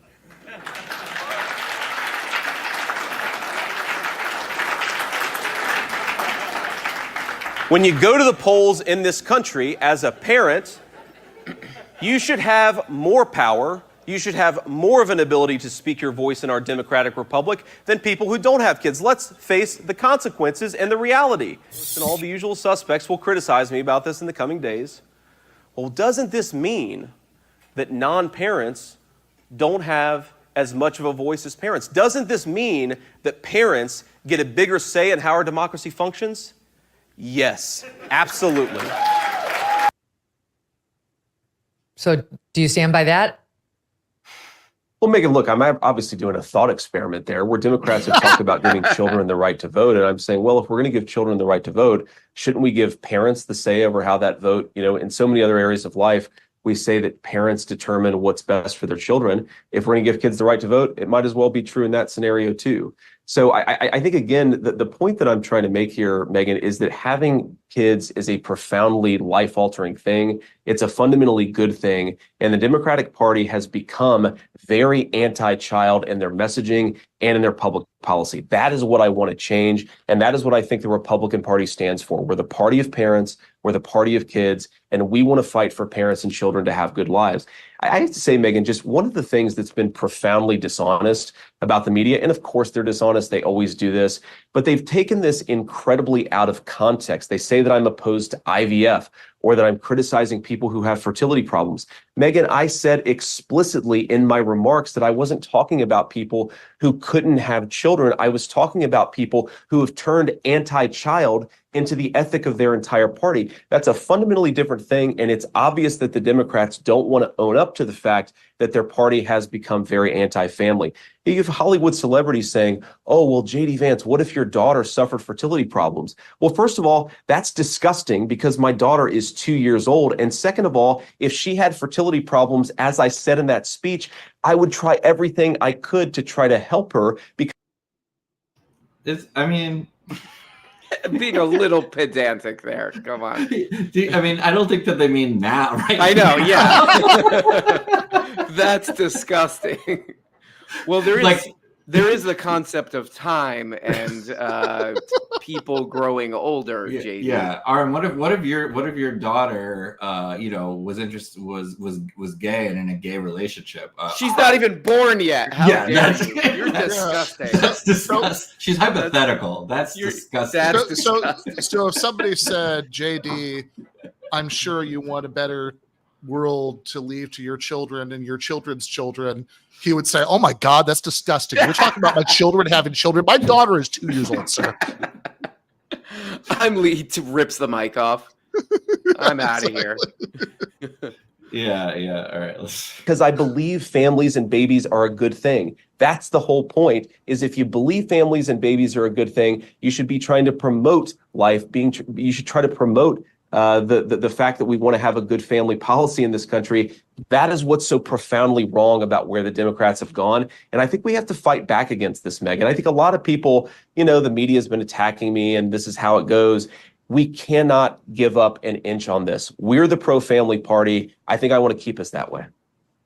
Just to, I would like to talk about the IVF because as far as I understand it, you opposed the Democrats' bill on IVF, like allowing it in all the states, but also providing funding through everybody's insurance for it, which is more controversial. But you supported Ted Cruz's and Katie Britt's bill to protect IVF, if my memory is correct. But I guess I'll just ask you now, where do you stand on IVF?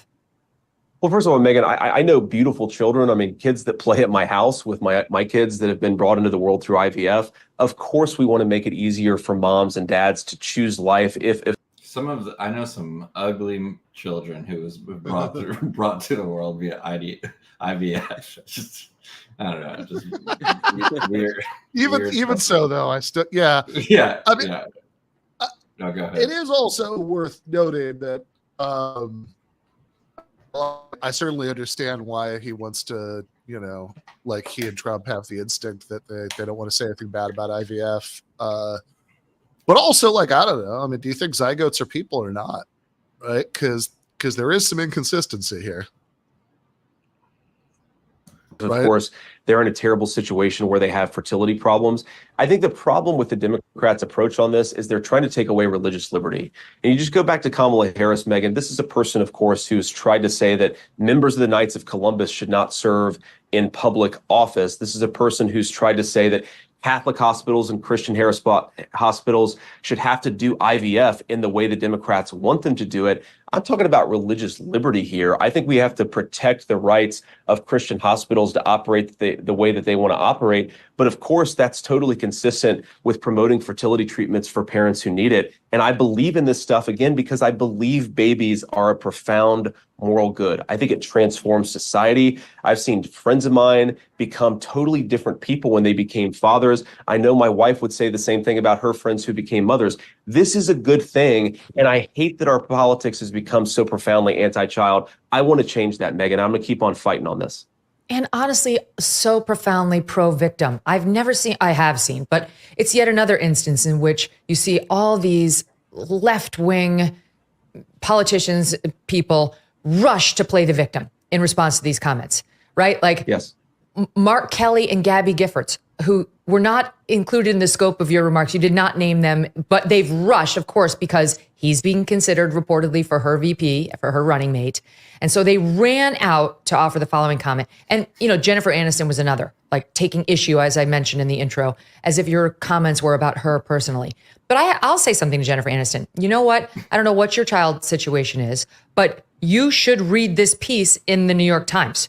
You should read this piece that says as follows: liberal conventional wisdom encourages people to spend their 20s on journeys of personal and professional self-discovery and self-fulfillment. Children are treated as a bonus round, something to get to only after completing a long list of achievements, getting a degree, forging a satisfying and well-established career, buying a house, cultivating the ideal romantic partnership, and making the point that this is an empty life, that without the ultimate goal of children, you are not, they write as follows: having children remains the most basic and accessible way for most of us to affirm the value of our lives and that of others. And if you realize that too late, you might be feeling bitter. You might find yourself in a situation where you have no choice but IVF because your most fruitful childbearing years have passed you. It's a choice every woman has to make. It's not anybody else's fault if you choose to pursue career and find yourself in that situation. As frankly, I did, but I got lucky and IVF worked for me. Okay. So in any event, I want to go back because Sure. Sorry, I know this is really predictable coming from me, but like we're gonna go back to the fun stuff in a second. Like, I gotta say this, right? Like this, this whole thing, it's like, oh yeah, the reason that people aren't having kids is that they've been like brainwashed by libs into thinking that they should like go to Europe and finish law school. It's like, yeah, you're anybody that describes as a very narrow band of the population, right? Like that's, no, that's such a, I mean, if your goal is to just do eternal culture war, I understand why you'd focus on that, right? But like, if you're actually interested in, thinking about why it is that like the birth rate in the US is what it is, and that's just a silly thing to focus on, right? I mean, and like we have data on this, right? You don't have to like guess, right? You can actually look at polls where people, they ask people who don't have, who don't have kids but want them, right? Why they don't have them, and like by like the top like 5 reasons are all variations of I can't afford it, right? Or like I don't have enough time off work, I can't take the years off, I have childcare is too expensive, all this stuff, right? So it's, of course JD Vance doesn't want to do anything about any of that stuff, right? I mean, what, like he's like, even on a really basic level, he's opposed to giving everybody health care, which would definitely help with all that. He's opposed to universal daycare. He's not a supporter of like the PRO Act, which would which like is really a very modest labor reform by any kind of global standards. All it would do is essentially reverse some of the most like hideously anti-union parts of Taft-Hartley. And he's been in the Senate for a couple of years now, right? And people have even asked him in interviews like, oh, you talk this big populist game, why don't you support that? And he says, he gives a couple of answers, but like it boils down to like, oh, unions support Democrats, so I'm not going to do that, right? I mean, that seems to be the gist of it.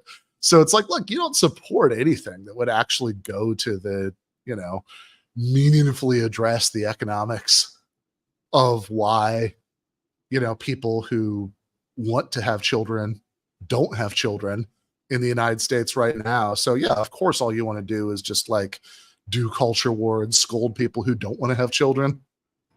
Well, the one thing he does, the one policy he does back is what is the tax credit, right? For people. Yes. But he had to put it in the weirdest fucking way possible, because this is like a fairly milquetoast semi-progressive Democrat. I mean, like most like semi-progressive Democrats would support this as well. Yeah. It's kind of like almost like an Elizabeth Warren, Totally. or something that she backed, right? But then the way that he put it just made people feel really creeped out by it, right? what was the way that he put it again? It's eluding me right now, but I know that like it was just really creepy, and it was part of the childless thing, right? Yeah. He was like, when he was going on about the childless cat ladies and all that, right? He says we should have, we should, like, people who don't have children should pay higher taxes, and like he's explicitly framing that as like punishing people who don't have children. It's like, yeah, you've taken the child tax credit, which is this incredibly bipartisanly popular policy, that's like 70% of Americans are all for that. And you framed it in like the most off-putting possible way, right? Not like the way everybody else always puts it, which is, oh yeah, well, you can have a tax credit if you have, kids to support. And so, we're going to force you to pay higher taxes because, you sin by not having children. Yeah, that's probably the whole point, right? Is to sort of make this divisive and weird like that. But yeah, I don't know. I see this a lot in conservative media where it's, instead of trying to like give people help with kids, it's, if you just have kids, things will work out somehow. Right. Instead. It's like in reverse. Yeah, like that's the key. The family unit is like the key to all success, but that's never really explained. It's just like that just happens. And yeah, I see that all the time. This is their thing now. And I mean, and how do they feel about, like, let's say you're poor and you have like 7 kids. And then no, that's wrong. You're doing keep it wrong. Your legs too. Together. Yeah. Get an aspirin. Yeah, exactly. So there's definitely a tension there. They want like reasonably affluent people to have, instead of having 0 to 2 kids, they want them to have 3 to 5 kids, I guess. Yes. Which I don't think would make a huge dent in the birth rate that that they're talking about even. And I find it interesting that they brought up Jennifer Aniston, who came out recently about how she actually tried IVF and it failed. And she wanted children, can't have them. And now she's being attacked, by these 2 people who didn't even care about that. Yeah, it's actually gross, but not like, oh, someday your daughter might want children of her own gross, but actually gross.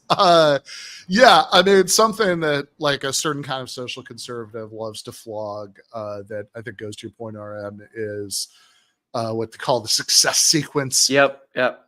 It's finish high school, get a full-time job once you finish school, get married before you have children, and implicitly, have the children, right? Like that's built in there.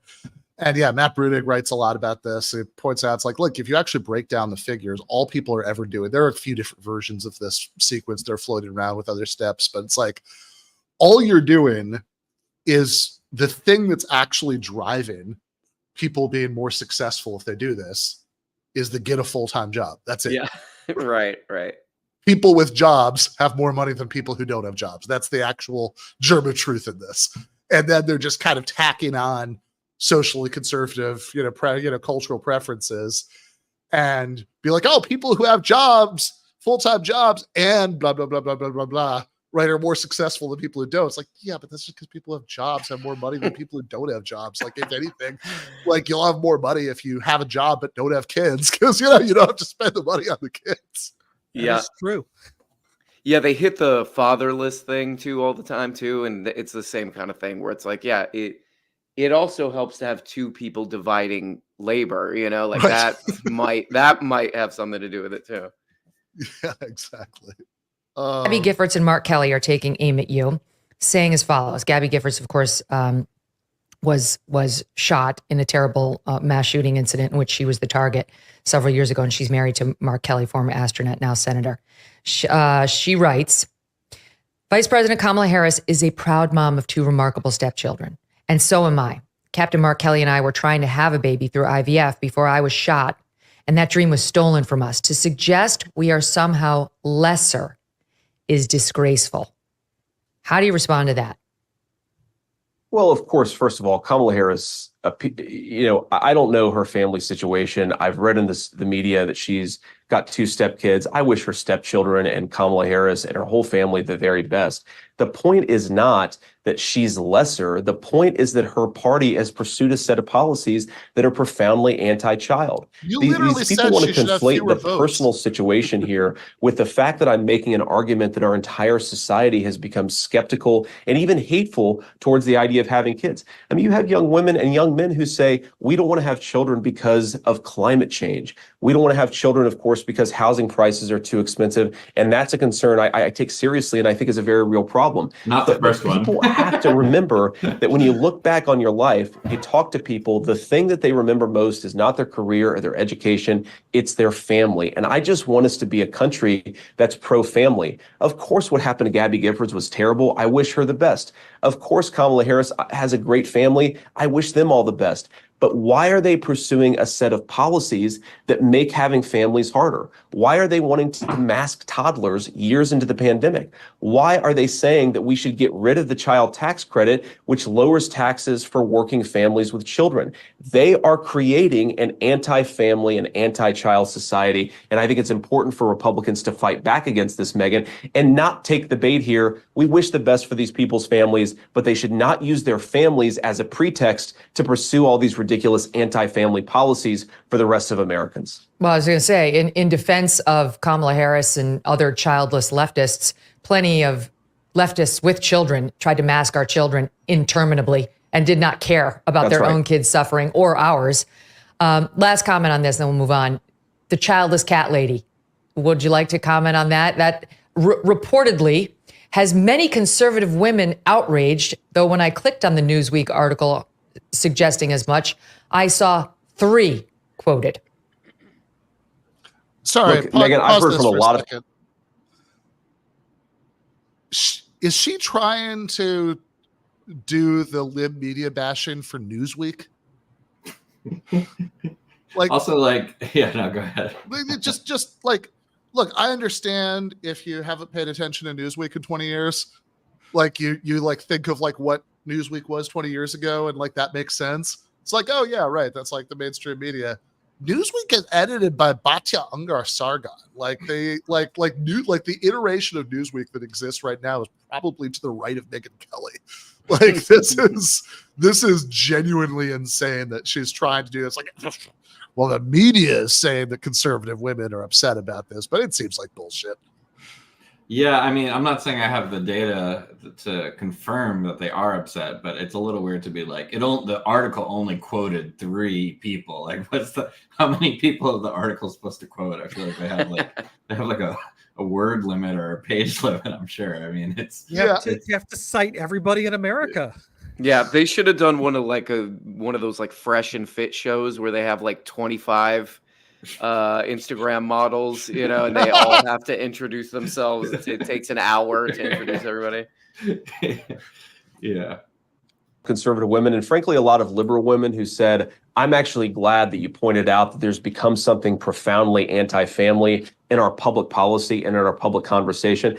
Obviously, it was a sarcastic comment. I've got nothing against cats. I've got nothing against dogs. I've got one dog at home and I love him, Megan. But look, this is not, people are focusing so much on the sarcasm and not on the substance of what I actually said. And the substance of what I said, Megan, I'm sorry, it's true. It is true that we become anti-family. It is true that the left has become anti-child. It is simply true that it's become way too hard to raise a family. You know, Megan, you know, I myself had a lot of step-parents when I was growing up.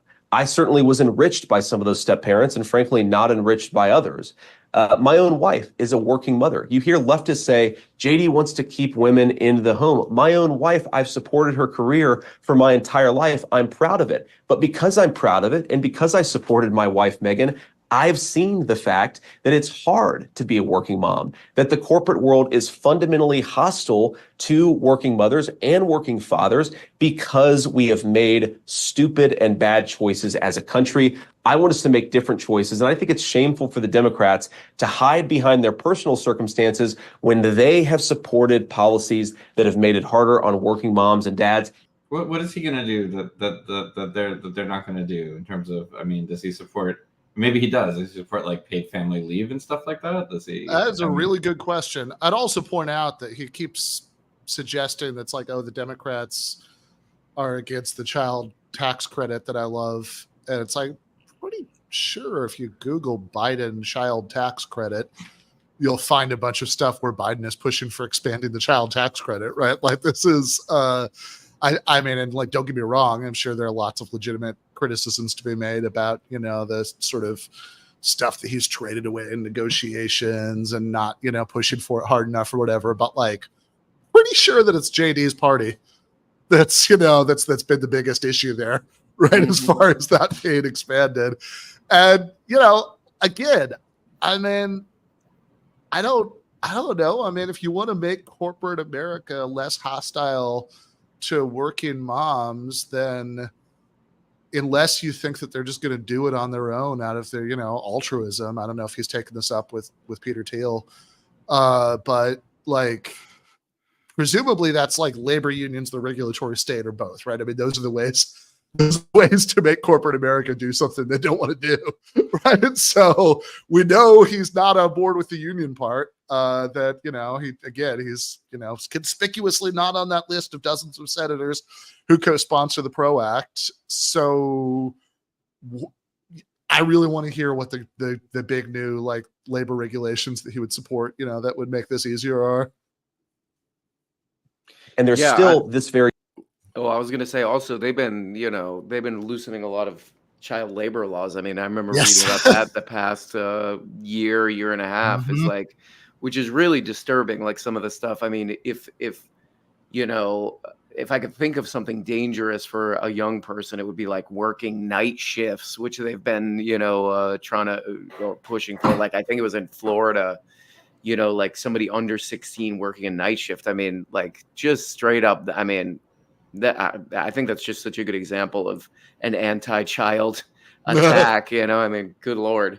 And that's also why I'm so irritated by the whole new realignment talk or the realignment talk. It's like I feel like the farthest the right is even feigning toward are like fairly, by our own admission, milquetoast, you know, measures pushed by centrists in the Democratic Party already. Do you know what I mean? So I guess if your goal is to get both parties to pursue like very, very limited reforms, and congratulations, that's a new alignment. You know what I mean? But I just think it's like it's not like any of these guys are pushing for anything revolutionary at all. It's stuff that I think it's almost always stuff that tons of Democrats are already pushing, and it's, you know, every single time. Like there are zero examples of anything that's like economically populist that like any of these people, you know, like JD Vance, who, by the way, right, I think we mentioned this a couple weeks ago, but it's worth saying again, the AFL-CIO puts out these legislative scorecards of everybody in the Senate, and granted, it's just for 1 year. But JD Vance's legislative scorecard for the AFL-CIO for 2023 was 0%. Right? He cast no votes that they liked, and Josh Hawley's is at 11%, which I guess relative to the Republican Party right now makes him Eugene Debs. But like, I'm pretty sure these are worse scores than like most people we correctly consider to be like really profoundly mediocre corporate Democrats. Yeah, exactly. Yeah. And like the kind of shit that people praise them for, like, you know, Sean O'Brien, again, I don't really have a problem with the sort of like basic gesture showing up and making his case, but like, it's like, yeah, he's like tripping over himself to like praise these guys like Vance and Hawley because, yeah, you like go to walk a picket line once. Like, I don't know. I'm pretty sure Joe Manchin has probably done that at least a couple times, right? I mean, like, you know, I'm sure Chuck Schumer has walked a picket line in his life. Yeah, I guess they've set the bar so low. You know what I mean? It's like that they're giving themselves, you know, then they get to take credit for doing anything. But I think we're getting to the point about where he's talking about his wife. That's been much discussed. Every day doing the exact same thing. You mentioned Usha. Joy Reid, in that montage of media reaction I played, suggested that what your comments get to is that the only valid version of America is a white woman who stays at home. So that's your position, according to her. You only value white stay-at-home moms. It's just so disgusting, Megan. And look, I love my wife so much. I love her because she's who she is. Obviously, she's not a white person, and we've been attacked by some white supremacists over that. But I love Usha. She's such a good mom. She's such a brilliant lawyer, and I'm so proud of her. But yes, her experience has given me some perspective in the way in which it's really hard for working families in this country. Do you think America is headed in the right direction? All right. No, but we don't need to hear me talk about it. Okay. All right.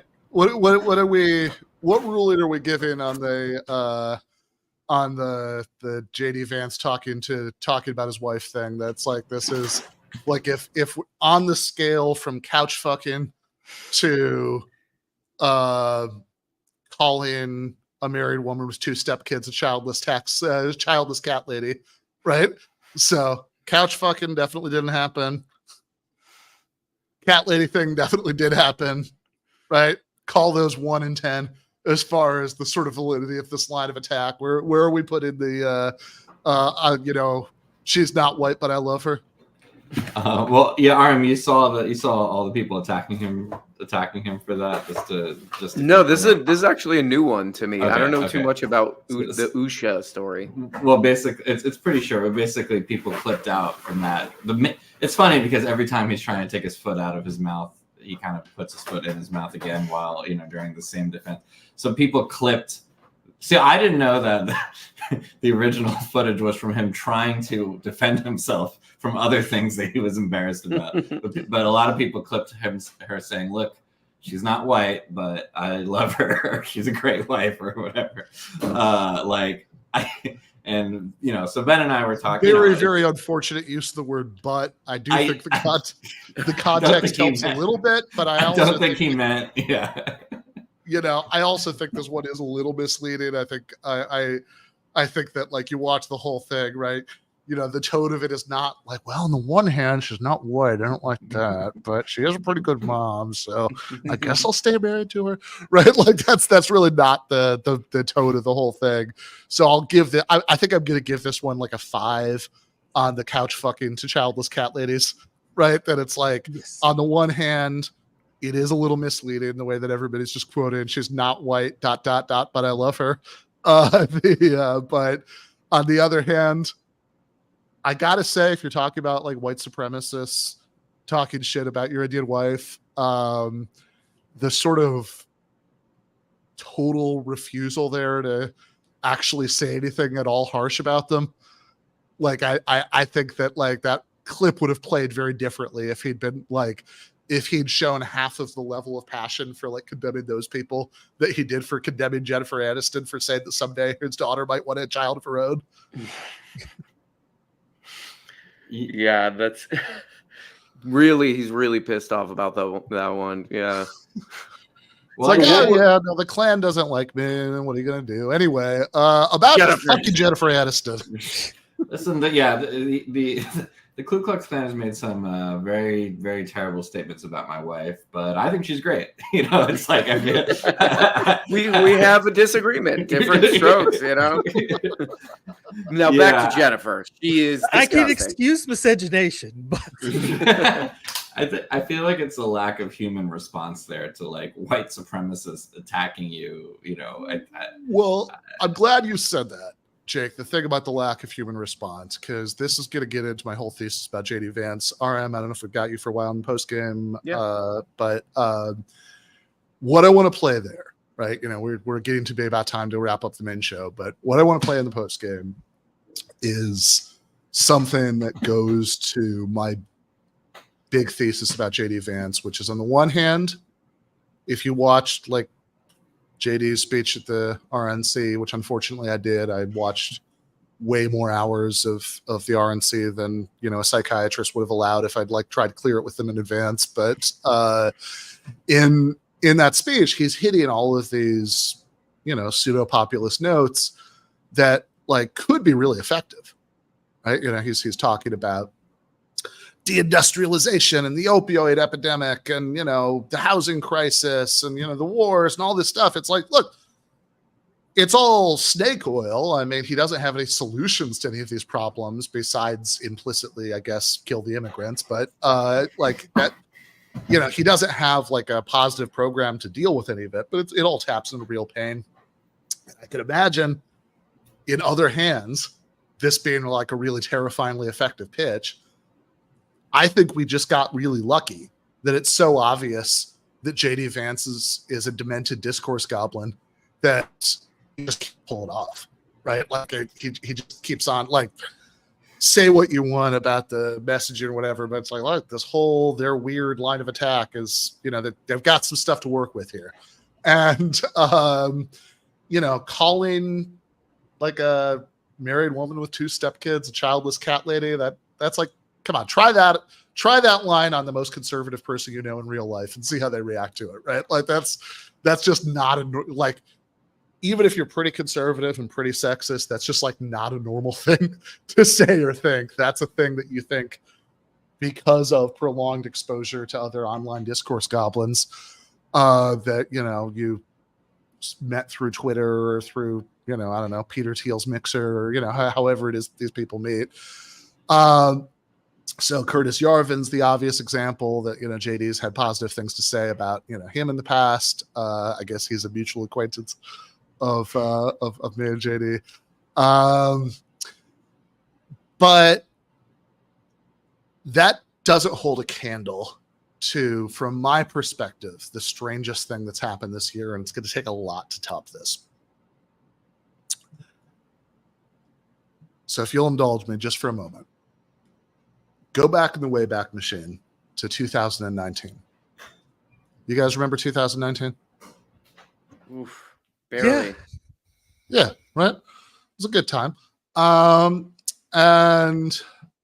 early 2019, I do my first in-studio appearance on the Michael Brooks Show. And that night, I get a DM from a Twitter user in Australia who, it's basically a fan letter. She's like talking about how much she enjoyed the appearance and watching me talk to Michael. And, you know, we strike up a conversation. We have friendly interactions for a while on Twitter for, you know, I don't know, a couple months or something, a few months. She decides that, you know, she's not a fan of mine anymore.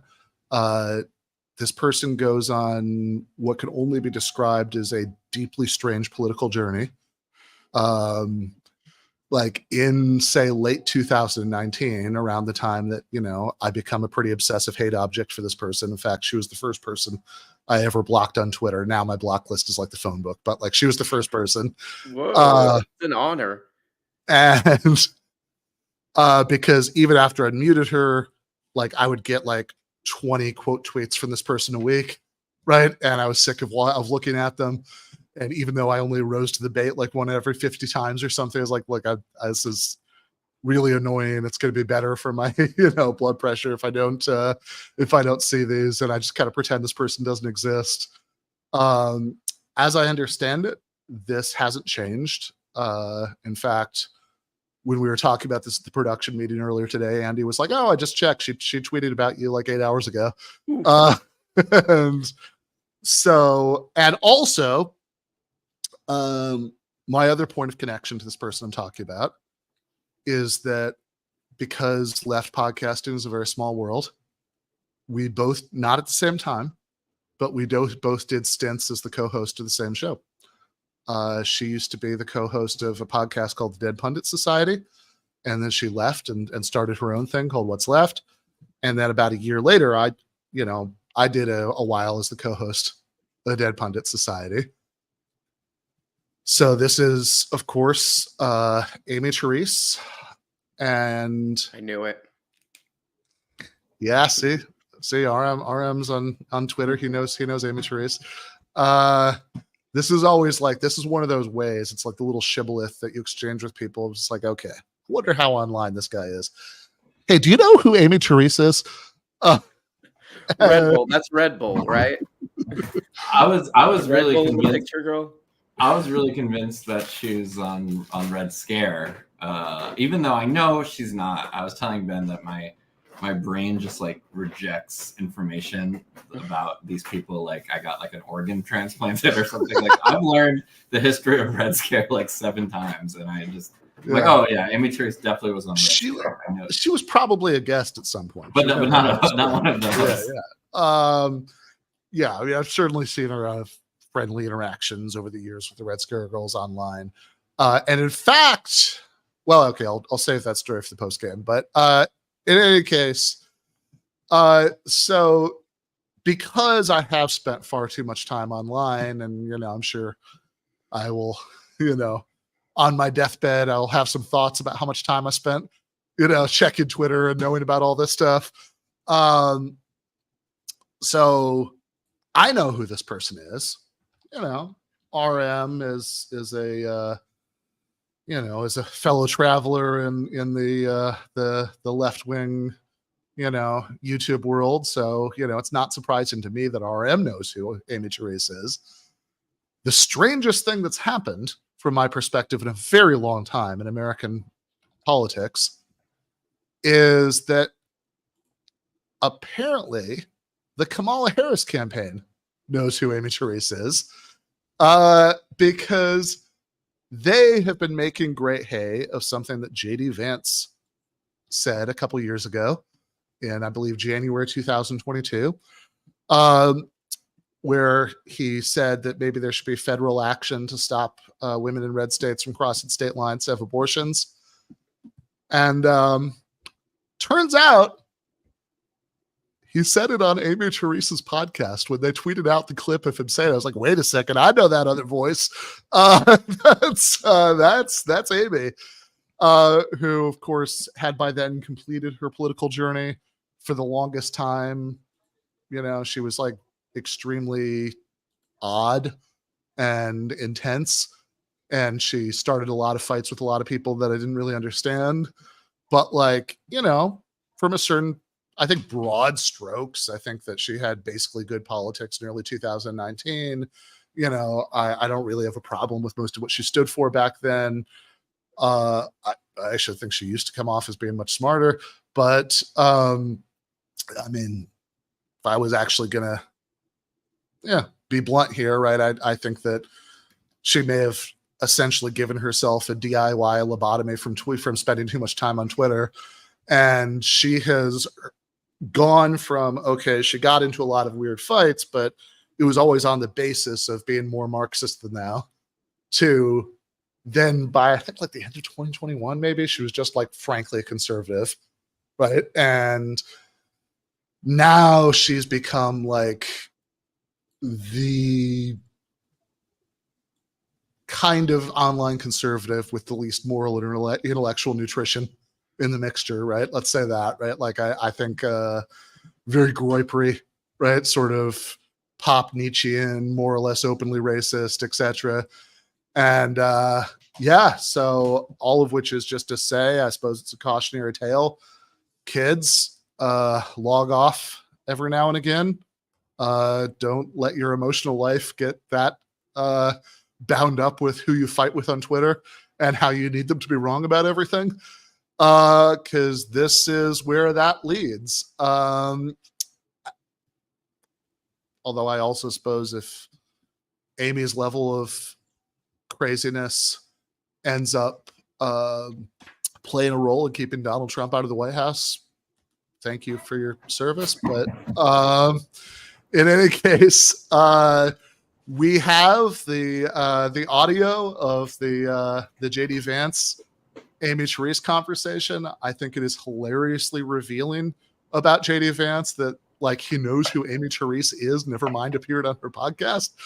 But let's do that in the post game. So if you are a patron, you should have that link. If you are not, there's never been a better time to get your life in order and become a patron. Patreon.com/Ben Burgess. We will be back with RM Brown, Jake, Andy, and myself in about 2 minutes. Left is best.